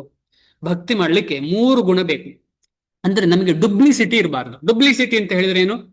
ಡುಪ್ಲಿಸಿಟಿ ಅಂತ ಹೇಳಿದ್ರೆ ಏನು? ಕಪಟತೆ. ಕಪಟತೆ ಇರಬಾರ್ದು. ನಿಷ್ಕಪಟನಾಗಿ ಮಾಡುವಂತ ವಿಚಾರ ಇದು ಯಾವುದು ಭಕ್ತಿ ಅಂತ ಹೇಳಿದ್ರೆ. ಈ ಕಪಟತೆ ಒಂದು ಕೃಷ್ಣನಿಗೆ ಇಷ್ಟ ಆಗದಂತ ಹೇಳಿದ್ರು. ಈ ಡುಪ್ಲಿಸಿಟಿ ಉಂಟಲ್ಲ, ನಾವು ಚೆನ್ನಾಗಿದ್ದೀಯಾ ಅಂತ ಹೇಳಿದ್ರೆ ಇಲ್ಲ ಭಾರಿ ಖುಷಿಯಲ್ಲಿದ್ದೇನೆ ಅಂತ ಹೇಳ್ತೇವೆ ನಾವು ಜನರಲಿ, ಅಲ್ವಾ? ನಿಜವಾಗಿ ಹಾಗೆ ಹೇಳ್ತೇವೆ ನಾವು, ಹಲೋ ನಾನು ಚೆನ್ನಾಗಿದ್ದೇನೆ, ನೀವ್ ಹೇಗಿದ್ದೀರಿ ಅಂತ ಕೇಳ್ತೇವೆ. ಅಂದ್ರೆ ಕಪಟ. ನಾವು ಹೃದಯದಲ್ಲಿ ಯಾವತ್ತು ಕಪಟತೆ ಇದೆ. ಅದು ನಾವು ಭಕ್ತಿ ಮಾಡುವಾಗ್ಲೂ ಆ ಕಪಟತೆ ಸಿಗ್ತದೆ ನಮಗೆ. ಎಷ್ಟು ರೌಂಡ್ ಜಪ ಮಾಡಿದ್ದೀರಿ ಅಂತ ಯಾರಾದ್ರೂ ಕೇಳಿದ್ರೆ 16, ನಾನು 20 ಮಾಡಿದ್ದೇನೆ ಅಂತ ಉದಾಹರಣೆ ಕೊಡ್ತಾ ಇದ್ದೇನೆ. ಅಥವಾ ಕೆಲವರು ಹೇಳ್ಬೋದು, ನಂಗೆ ಫುಲ್ ಫೋಕಸ್ ಸಿಗ್ತಾ ಇದೆ, ನಾನು ಬೆಳಿಗ್ಗೆ ಇಷ್ಟು ಬೇಗ ಹೇಳ್ತೇನೆ, ಈ ರೀತಿ ಎಲ್ಲಲ್ಲ. ಅಂದ್ರೆ ಹೇಳುದು ಲೇಟ್ ಆದ್ರೂ ಕೂಡ ಹೇಳುದು ಬೇಗ ಅಂತ. ಇದು ಕಪಟತೆ. ಆ ಕಪಟತೆ ಭಗವಂತನಿಗೆ ಇಷ್ಟ ಆಗುದಿಲ್ಲ. ನಿಷ್ಕಪಟ ಭಾವದಿಂದ ಮಾಡ್ಬೇಕು ಭಕ್ತಿಯನ್ನ. ಆಮೇಲೆ ಕಂಟಿನ್ಯೂಸ್ ಆಗಿ ಮಾಡ್ಬೇಕು. ಕಂಟಿನ್ಯೂಸ್ ಅಂದ್ರೆ ಇವತ್ತು 4 ರೌಂಡ್ ಜಪ, ನಾಳೆ 1 ರೌಂಡ್, ನಾಳ್ದು 0 ಅಂದ್ರೆ ಅದು ಕಂಟಿನ್ಯೂಟಿ ಇಲ್ಲ. ಕಂಟಿನ್ಯೂಸ್ ಮಾಡ್ಬೇಕು. ಅದಕ್ಕೆ ಏನ್ ಹೇಳಿದ್ರು, ನಿರಂತರವಾಗಿ ಮಾಡ್ಬೇಕು ಭಗವಂತನ ಭಕ್ತಿ. ನಿರಂತರ. ನಿರಂತರ ಅಂತ ಹೇಳಿದ್ರೆ ಒಂದು ಹೈಯರ್ ಲೆವೆಲ್ ನಿರಂತರ ಅಂದ್ರೆ ಯಾವತ್ತು ಮಾಡುವಂಥದ್ದು. ಲೋವರ್ ಲೆವೆಲ್ ನಿರಂತರ ಅಂತ ಹೇಳಿದ್ರೆ ಮಾಡಿದ್ದನ್ನ ನಿತ್ಯವೂ ಮಾಡುವಂಥದ್ದು, ದಿನಾ ಮಾಡುವಂಥದ್ದು, ಬ್ರೇಕ್ ಕೊಡದೆ, ನಿಷ್ಕಪಟತೆ. ಆಮೇಲೆ ನಿರಂತರ. ಅದಲ್ಲದೆ ಭಗವಂತನಿಗೆ ಅನುಕೂಲವಾದ್ದು ಮಾತ್ರ ಮಾಡಬೇಕು. ಅನುಕೂಲವಾದ್ದು. ಆನುಕೂಲ್ಯಸ್ಯ ಸಂಕಲ್ಪ, ಪ್ರಾತಿಕೂಲ್ಯಸ್ಯ ವರ್ಜನಂ ಅಂತ ಹೇಳ್ತಾರೆ. ಪ್ರತಿಕೂಲವಾದದ್ದು ಯಾವುದು ಮಾಡಬಾರ್ದು, ಅನುಕೂಲವಾದದ್ದು ಮಾಡಬೇಕು. ಶ್ಲೋಕ 19. ಈ ರೀತಿಯಲ್ಲಿ ಈ 3 ಪರಿಪಾಲನೆ ಮಾಡಿದರೆ ಭಕ್ತಿ ಸುಲಭವಾಗ್ತದೆ. ಆದ ಕಾರಣ ಮುಂದೆ ಹೋಗೋಣ. ಇದು ಕೂಡ ಅದೇ ಕಾನ್ಸೆಪ್ಟ್ ಇಟ್ಕೊಂಡು ಮಾತಾಡ್ತಿದ್ದಾರೆ ಭಗವಂತ. ತಸ್ಮಾದಸಕ್ತಃ ಸತತಂ ಕಾರ್ಯಂ ಕರ್ಮ ಸಮಾಚರ ಅಸಕ್ತೋ ಹ್ಯಾಚರನ್ ಕರ್ಮ ಪರಮಾಪ್ನೋತಿ ಪೂರುಷಃ. ಆದ ಕಾರಣ ನೀನು ಕರ್ಮ ಮಾಡುವಾಗ ಅದರಲ್ಲಿ ಅಸಕ್ತನಾಗಿ, ಆಸಕ್ತಿ ಅಲ್ಲ, ಅಸಕ್ತಃ. ಅಸಕ್ತಃ ಅಂದ್ರೆ ಅನಾಸಕ್ತನಾಗಿ. ಅಸಕ್ತಃ. ಸಕ್ತಃ ಅಂತ ಹೇಳಿದ್ರೆ ಆಸಕ್ತಿ, ಅಸಕ್ತಃ ಅಂತ ಹೇಳಿದ್ರೆ ಅನಾಸಕ್ತಿ. ಇನ್ನೊಂದ್ಸಲ ಶ್ಲೋಕ ಓದ್ತೇನೆ. ತಸ್ಮಾದ್ ಅಸಕ್ತಃ ಸತತಂ ಕಾರ್ಯಂ ಕರ್ಮ ಸಮಾಚರ ಅಸಕ್ತೋ ಹಿ ಆಚರನ್ ಕರ್ಮ ಪರಮ ಆಪ್ನೋತಿ ಪೂರುಷಃ. ಆದುದರಿಂದ ಕರ್ಮ ಫಲದಲ್ಲಿ ಆಸಕ್ತಿ ಇಲ್ಲದೆ ಕರ್ತವ್ಯವೆಂದು ಕರ್ಮವನ್ನು ಮಾಡಬೇಕು. ಇದು ನಮಗೆ ಮುಂಚೆ ಗೊತ್ತಾಗಿದೆ. ತಥೋ ಯುದ್ಧಾಯ ಯುದ್ಧಸ್ವ ಕರ್ಮೇಣ ಅಧಿಕಾರಸ್ಥೆ ಮಾ ಫಲೇಶು ಕದಾಚನ. ಅದೇ ವಿಚಾರ. ಅನಾಸಕ್ತ ಕರ್ಮದಿಂದ ಮನುಷ್ಯನು ಪರಮ ಪ್ರಭುವನ್ನು ಹೊಂದಬಹುದು. ತುಂಬಾ ಇಂಪಾರ್ಟೆಂಟ್. ಇದು ಯಾವಾಗ ಮಾಡ್ಲಿಕ್ಕೆ ಸಾಧ್ಯ? ಕೃಷ್ಣ ಭಕ್ತಿಯಲ್ಲಿ ಇರುವಾಗ ಮಾತ್ರ ಸಾಧ್ಯ. ಅನಾಸಕ್ತನಾಗ್ಲಿಕ್ಕೆ ಸಾಧ್ಯ ಯಾವಾಗ? ಕೃಷ್ಣ ಭಕ್ತಿ ಮಾಡುವಾಗ. ಬೇರೆ ಸಮಯದಲ್ಲಿ ಅನಾಸಕ್ತನಾಗ್ಲಿಕ್ಕೆ ಸಾಧ್ಯ ಇಲ್ಲ. ಯಾವ್ದಾದ್ರೂ ಒಂದು ರೀತಿಯಲ್ಲಿ ಆಸಕ್ತಿ ಇರ್ತದೆ ಅದಕ್ಕೆ. ಅವನನ್ನು ತೃಪ್ತಿಪಡಿಸ್ಬೇಕು ಅಂತ ಇರ್ಬೋದು, ದೇವನನ್ನು ತೃಪ್ತಿಪಡಿಸ್ಬೇಕು ಅಂತ ಇರ್ಬೋದು. ಆದ ಕಾರಣ ಅನಾಸಕ್ತಿ ಅಂತಲೇ ಅಷ್ಟು ಸುಲಭವಾದ ವಿಚಾರ ಅಲ್ಲ. ಕೃಷ್ಣ ಭಕ್ತನಿಗೆ ಮಾತ್ರ ಇದು ಅನಾಸಕ್ತಿ ಆಗ್ತದೆ. ಯಾಕೆ ಅಂತ ಹೇಳಿದ್ರೆ ಆಸಕ್ತಿ ಎಲ್ಲ ಕೃಷ್ಣನಿಗೆ ಕೊಟ್ಟಿರುವ ಕಾರಣ ಅದನ್ನ ಅನಾಸಕ್ತಿ ಅಂತ ಹೇಳ್ತಾರೆ. ಭಾವಾರ್ಥ. ಭಕ್ತರಿಗೆ ದೇವೋತ್ತಮ ಪರಮನ ಪುರುಷನು ಪರಾತ್ಪರ. ಪರಾತ್ಪರ ಅಂತ ಹೇಳಿದ್ರೇನು? ಪರದಿಂದ ಅಂದ್ರೆ ಪರ ಅಂತ ಹೇಳಿದ್ರೆ ಮೇಲೆ, ಮೇಲದಿಂದ ಮೇಲೆ ಅಂತ. ಅದಕ್ಕಿಂತ ಮೇಲೆ ಯಾರು ಇಲ್ಲ ಅಂತ ಹೇಳಿದ್ರೆ ಅರ್ಥ. ಪರ, ಅದರಿಂದ ಮೇಲೆ ಪರ ಇರುವುದು ಪರಾತ್ಪರ. ಅಂದ್ರೆ ಭಗವಂತ ಪರದಿಂದ ಮೇಲೆ. ಪರ ಅಂದ್ರೆ ಅಪರ, ಎರಡು ಇದೆಯಲ್ಲ, ಪರ ಅಪರ ಅಂತ. ಪರ ಅಂತ ಹೇಳಿದ್ರೆ ನಮ್ಗೆ ಏನು ಕಾಣುದಿಲ್ಲ, ಅದರಿಂದ ಮೇಲೆ, ಸೃಷ್ಟಿಯಿಂದ ಮೇಲೆ. ಮಾಯಾವಾದಗಳಿಗೆ ಅದೇ ಮುಕ್ತಿ. ಭಕ್ತನ ಉದ್ದೇಶ ಭಗವಂತ, ಪರಾತ್ಪರನಾದಂತಹ ಭಗವಂತನ ಸೇವೆ. ಮಾಯೆಯ ಬಗ್ಗೆ ಮಾತಾಡುವವರಿಗೆ ಮುಕ್ತಿಯೇ ಕೊನೆ. ಮುಕ್ತಿಯೇ ಕೊನೆ. ಮುಕ್ತಿ ಅಂತ ಹೇಳಿದ್ರೆ ಏನು? ಮುಕ್ತಿ ಅಂತ ಹೇಳಿದ್ರೆ ಈ ಒಂದು ಕಷ್ಟದಿಂದ ಹೊರಗೆ ಬರುವಂತಹ ವಿಚಾರ. ಈ ಕಷ್ಟ, ಕಾರ್ಪಣ್ಯ, ಪ್ರಾಬ್ಲಮ್ಸ್ ಎಲ್ಲ ಇದೆಯಲ್ಲ ಜೀವನದಲ್ಲಿ, ಅದರಿಂದೆಲ್ಲ ಹೊರಗೆ ಬರ್ಲಿಕ್ಕೆ ನನಗೆ ಏನೋ ಆಗ್ಬೇಕು. ಆಗುದು ಏನು ಅಂತ ಹೇಳಿದ್ರೆ ಏನೋ ಒಂದು ಶಕ್ತಿ ಒಟ್ಟಿಗೆ ಲೀನನಾಗ್ತೇನೆ ನಾನು, ಆಗ ನನಗೆ ಇದೆಲ್ಲ ತೊಂದರೆಗಳು ಬರುವುದಿಲ್ಲ ಮುಂದೆ ಅಂತ ಹೇಳಿ. ಆ ಲೀನನಾಗುದು ಅಂತ ಹೇಳಿದ್ರೆ ಶ್ರೀಲ ಪ್ರಭುಪಾದರು ಹಿಂದೆ ಹೇಳಿದ್ದಾರಲ್ಲ, ಇದು ತುಂಬಾ ದೊಡ್ಡವಾದಂತಹ ಬೃಹತ್ ಗಾತ್ರದ ಒಂದು ಸೆನ್ಸ್ ಗ್ರಾಟಿಫಿಕೇಶನ್. ಅಂತಹ ಸೆನ್ಸ್ ಗ್ರಾಟಿಫಿಕೇಶನ್ ಇದು ಮುಕ್ತಿ ಅಂತ ಹೇಳಿದ್ರೆ. ಆದ ಕಾರಣ ಅಂತಹ ಮುಕ್ತಿ ತುಂಬಾ ಡೇಂಜರ್. ಕೈವಲ್ಯ ನರಕಾಯತೆ, ಮುಕ್ತಿಗೆ ಕೈವಲ್ಯ ಅಂತ ಇನ್ನೊಂದು ಹೆಸರು. ಅದು ನರಕ ಸದೃಶವಾದಂತಹ ಮುಕ್ತಿ. ಆದ ಕಾರಣ ಭಕ್ತರಿಗೆ ಯಾವತ್ತು ದೇವೋತ್ತಮ ಪರಮ ಪುರುಷನ ನಿತ್ಯ ಲೀಲೆಯಲ್ಲಿ ಭಾಗಿಯಾಗಿ ಭಗವಂತನ ಸೇವೆಯ ಕೈಂಕರ್ಯ ಭಗವದ್ ಭಕ್ತರ ಮುಖಾಂತರ ಮಾಡುವುದೇ ಭಗವಂತನ ಭಕ್ತರ ಗೋಲಾಗಿರ್ತದೆ. ಆದ್ದರಿಂದ ಯೋಗ್ಯ ಮಾರ್ಗದರ್ಶನ ಪಡೆದು ಕೃಷ್ಣನಿಗಾಗಿ ಅಥವಾ ಕೃಷ್ಣ ಪ್ರಜ್ಞೆಯಲ್ಲಿ ಕೆಲಸ ಮಾಡುತ್ತಾ ಕರ್ಮಫಲದ ಬಗ್ಗೆ ನಿರ್ಲಿಪ್ತನಾಗಿರುವವನು ನಿಶ್ಚಯವಾಗಿಯೂ ಬದುಕಿನ ಪರಮ ಗುರಿಯತ್ತ ಮುನ್ನಡೆಯುತ್ತಿದ್ದಾನೆ. ನಾವೀಗೆಲ್ಲ ಆತ್ಮಾವಲೋಕನ ಮಾಡೋಣ. ಎಷ್ಟು ನಾವು ಕರ್ಮಫಲದ ಬಗ್ಗೆ ನಿರ್ಲಿಪ್ತರಾಗಿದ್ದೇವೆ? ತುಂಬಾ ಕಮ್ಮಿ ಅಲ್ವಾ? ಆದ ಕಾರಣ ನಾವು ಇನ್ನೂ ಸ್ಟೆಪ್ಸ್ ಸ್ವಲ್ಪ ಸ್ವಲ್ಪ ತಗೊಳ್ತಾ ಇದ್ದೇವೆ ಅಷ್ಟೇ. ಅರ್ಜೆಂಟ್ ಮಾಡುವ ಅಗತ್ಯ ಇಲ್ಲ, ಆದ್ರೆ ಲೇಟು ಆಗಬಾರ್ದು. ಲೇಟ್ ಆದ್ರೆ ಟ್ರೈನ್ ಮಿಸ್ ಆಗಬಹುದು. ಅದು ಅರ್ಜೆಂಟ್ ಮುಂಚೆ ಹೋಗಿ ಗಂಟೆಗಟ್ಟಲೆ ಕಾಯುವ ಅಗತ್ಯ ಇಲ್ಲ, ಆದ್ರೆ ಸರಿಯಾದ ಸಂದರ್ಭಕ್ಕೆ ಆಗ್ಬೇಕು. ಆದ ಕಾರಣ ನಾವು ನಿತ್ಯವೂ ಮಾಡಬೇಕು. ನಿತ್ಯವೂ ಮಾಡುವಾಗ ಏನಾಗ್ತದೆ? ನಿರ್ಲಿಪ್ತ ಭಾವ ನಿಧಾನವಾಗಿ ಶುರು ಆಗ್ತದೆ. ಬಂದ್ರು ಹೋದ್ರು ಏನು ತೊಂದರೆ ಇಲ್ಲ, ಆದ್ರೆ ಇದು ನನ್ನ ಡ್ಯೂಟಿ, ಈ ಕೆಲಸ ಮಾಡೋದು ನನ್ನ ಡ್ಯೂಟಿ. ಅವರೇನೋ ಕೊಟ್ರೋ ಇಲ್ವೋ ತೊಂದರೆ ಇಲ್ಲ. ಅಂತಹ ಮನಸ್ಸು ನಮಗೆ ಆಗ್ಬೇಕು. ಅಂತ ಮನಸ್ಸಾಗದೆ ನಾವು ಅದನ್ನು ತೋರಿಸ್ಕೊಳ್ಳಿಕ್ಕೆ ಪ್ರಯತ್ನ ಪಟ್ರೆ ಅದು ಆರ್ಟಿಫಿಷಿಯಲ್ ಆಗ್ತದೆ. ಅಂತಹ ಆರ್ಟಿಫಿಷಿಯಲ್ ಆಗಬಾರದು. ಅದಕ್ಕೆ ಭಗವಂತ ಹೇಳ್ತಾರೆ, ಅಂತಹ ಆರ್ಟಿಫಿಷಿಯಲ್ ಒಳ್ಳೆದಲ್ಲ ಅಂತ ಹಿಂದೆ ಹೇಳಿದ್ದಾರೆ. ನಿಶ್ಚಯವಾಗಿಯೂ ಬದುಕಿನ ಪರಮ ಗುರಿಯತ್ತ ಮುನ್ನಡೆಯುತ್ತಿದ್ದಾನೆ. ಇದು ನಮಗೆ ಏನು ಟೆಸ್ಟ್ ಮಾಡ್ಲಿಕ್ಕೆ ಈ ಲಿಟ್ಮಸ್ ಟೆಸ್ಟ್ ಅಂತ ಇದೆಯಲ್ಲ, ಲಿಟ್ಮಸ್ ಟೆಸ್ಟ್ ಕೆಮಿಸ್ಟ್ರಿಯಲ್ಲಿ ಕಲರ್ ಚೇಂಜ್ ಆಗುದು ಒಂದು ಕಾಗದ. ಅದೇ ರೀತಿಯಲ್ಲಿ ನಾವು ಇದೇ ಕಾಗದ ನಮಗೆ ಎಷ್ಟು ನಿರ್ಲಿಪ್ತ ಆಗಿದ್ದೇನೆ ಚೆಕ್ ಮಾಡುದು. ಜ್ವರ ಬಂದಿದೆ ಇದಿಟ್ಟು ಟೆಸ್ಟ್ ಮಾಡ್ತೇವಲ್ಲ ನಾವು. ಅದೇ ರೀತಿಯಲ್ಲಿ ಈಗ ನಾವು ಟೆಸ್ಟ್ ಮಾಡುವ, ನನಗೆ ಎಷ್ಟು ಈ ಕರ್ಮದಲ್ಲಿ ನಿರ್ಲಿಪ್ತ ಭಾವನೆ ಉಂಟು, ಬಂದ್ರು ಹೋದ್ರು ಸುಖ ದುಃಖದಲ್ಲಿ ಬಗ್ಗೆ ನನಗೆ ಚಿಂತೆ ಇಲ್ವಾ? ಎಲ್ಲ ಉಂಟು ನನಗೆ. ಆದ್ರೂ ಕೂಡ ಕೃಷ್ಣನನ್ನ ಅವನ ಜಪ ಮಾಡ್ಲಿಕ್ಕೆ ಕೃಷ್ಣನ ಭಕ್ತರು ಸಂತೋಷದಿಂದ ನಮಗೆ ಜಾಗ ಕೊಟ್ಟಿದ್ದಾರಲ್ಲ. ನನಗೆ ಏನು ಕ್ವಾಲಿಫಿಕೇಶನ್ ಇಲ್ಲ, ಆದ್ರೂ ನನಗೆ ಈ ಜಾಗ ಕೊಟ್ಟಿದ್ದಾರಲ್ಲ, ಏನೊಂದು ಭಾಗ್ಯ ನಮ್ದು ಅಲ್ವಾ? ಇದು ನಮಗೆ ಜನ್ಮ ಜನ್ಮಾಂತರದ ಪುಣ್ಯ ಅಷ್ಟೇ. ಆಮೇಲೆ ಭಗವಂತನ ಲೀಲೆ. ಅರ್ಜುನನು ಯುದ್ಧ ಮಾಡಬೇಕೆಂದು ಕೃಷ್ಣನು ಅಪೇಕ್ಷಿಸುವುದರಿಂದ ಕೃಷ್ಣನಿಗಾಗಿ ಕುರುಕ್ಷೇತ್ರದಲ್ಲಿ ಯುದ್ಧ ಮಾಡಬೇಕೆಂದು ಅವನಿಗೆ ಹೇಳಲಾಗುತ್ತಿದೆ.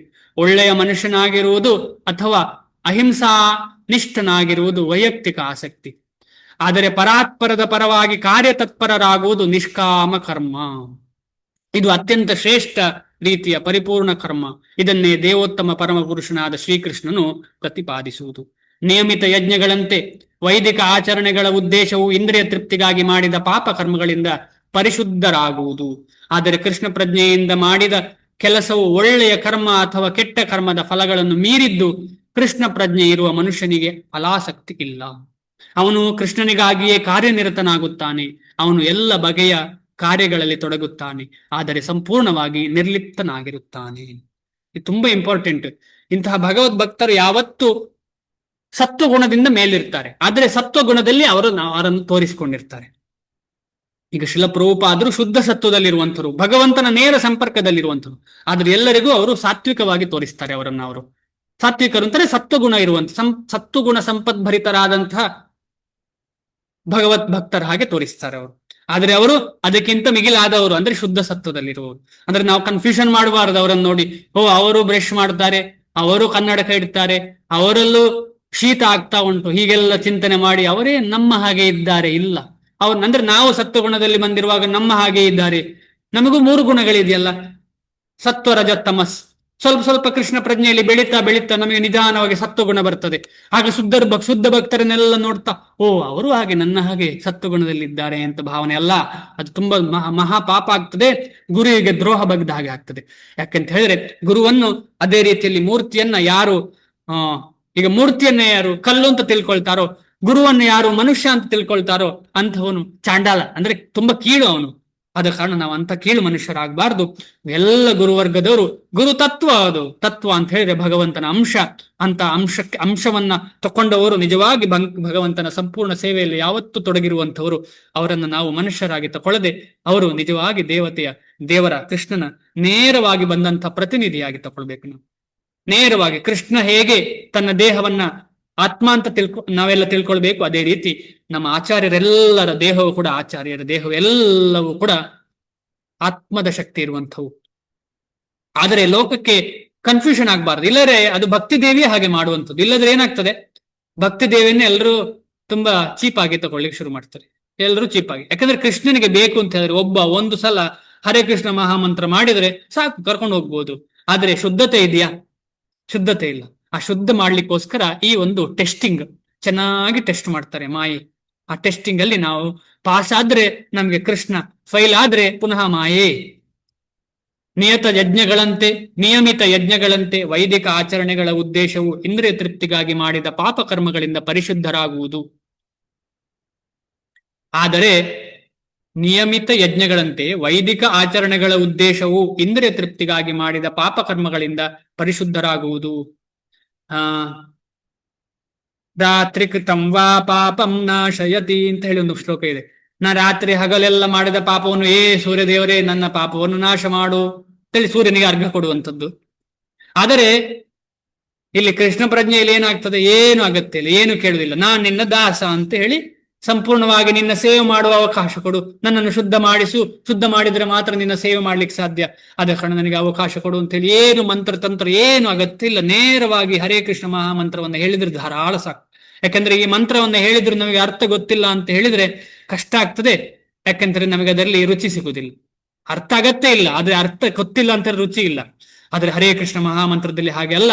ಅರ್ಥ ಗೊತ್ತಿರಲಿ ಗೊತ್ತಿಲ್ಲದೆ ಇರಲಿ ರುಚಿ ತನ್ನಿಂದ ತಾನೇ ಬರ್ತದೆ. ಯಾಕಂದ್ರೆ ಆ ಶಬ್ದವೇ ಹಾಗೆ. ಆದರೆ ಕೃಷ್ಣ ಪ್ರಜ್ಞೆಯಿಂದ ಮಾಡಿದ ಕೆಲಸವು ಒಳ್ಳೆಯ ಕರ್ಮ ಅಥವಾ ಕೆಟ್ಟ ಕರ್ಮಗಳನ್ನ ಫಲವನ್ನು ಮೀರಿದ್ದು. ಕೃಷ್ಣ ಪ್ರಜ್ಞೆ ಇರುವ ಮನುಷ್ಯನಿಗೆ ಫಲ ಆಸಕ್ತಿ ಇಲ್ಲ. ಇದು ಟೆಸ್ಟ್. ಪುನಃ ನಾವೆಲ್ಲ ಹೇಳ್ತೇವಲ್ಲ, ಕೃಷ್ಣ ಪ್ರಜ್ಞೆ, ನಾನು ಐ ಆಮ್ ಕೃಷ್ಣ ಕಾನ್ಶಿಯಸ್ ಅಂತ ಹೇಳ್ತೇವಲ್ಲ.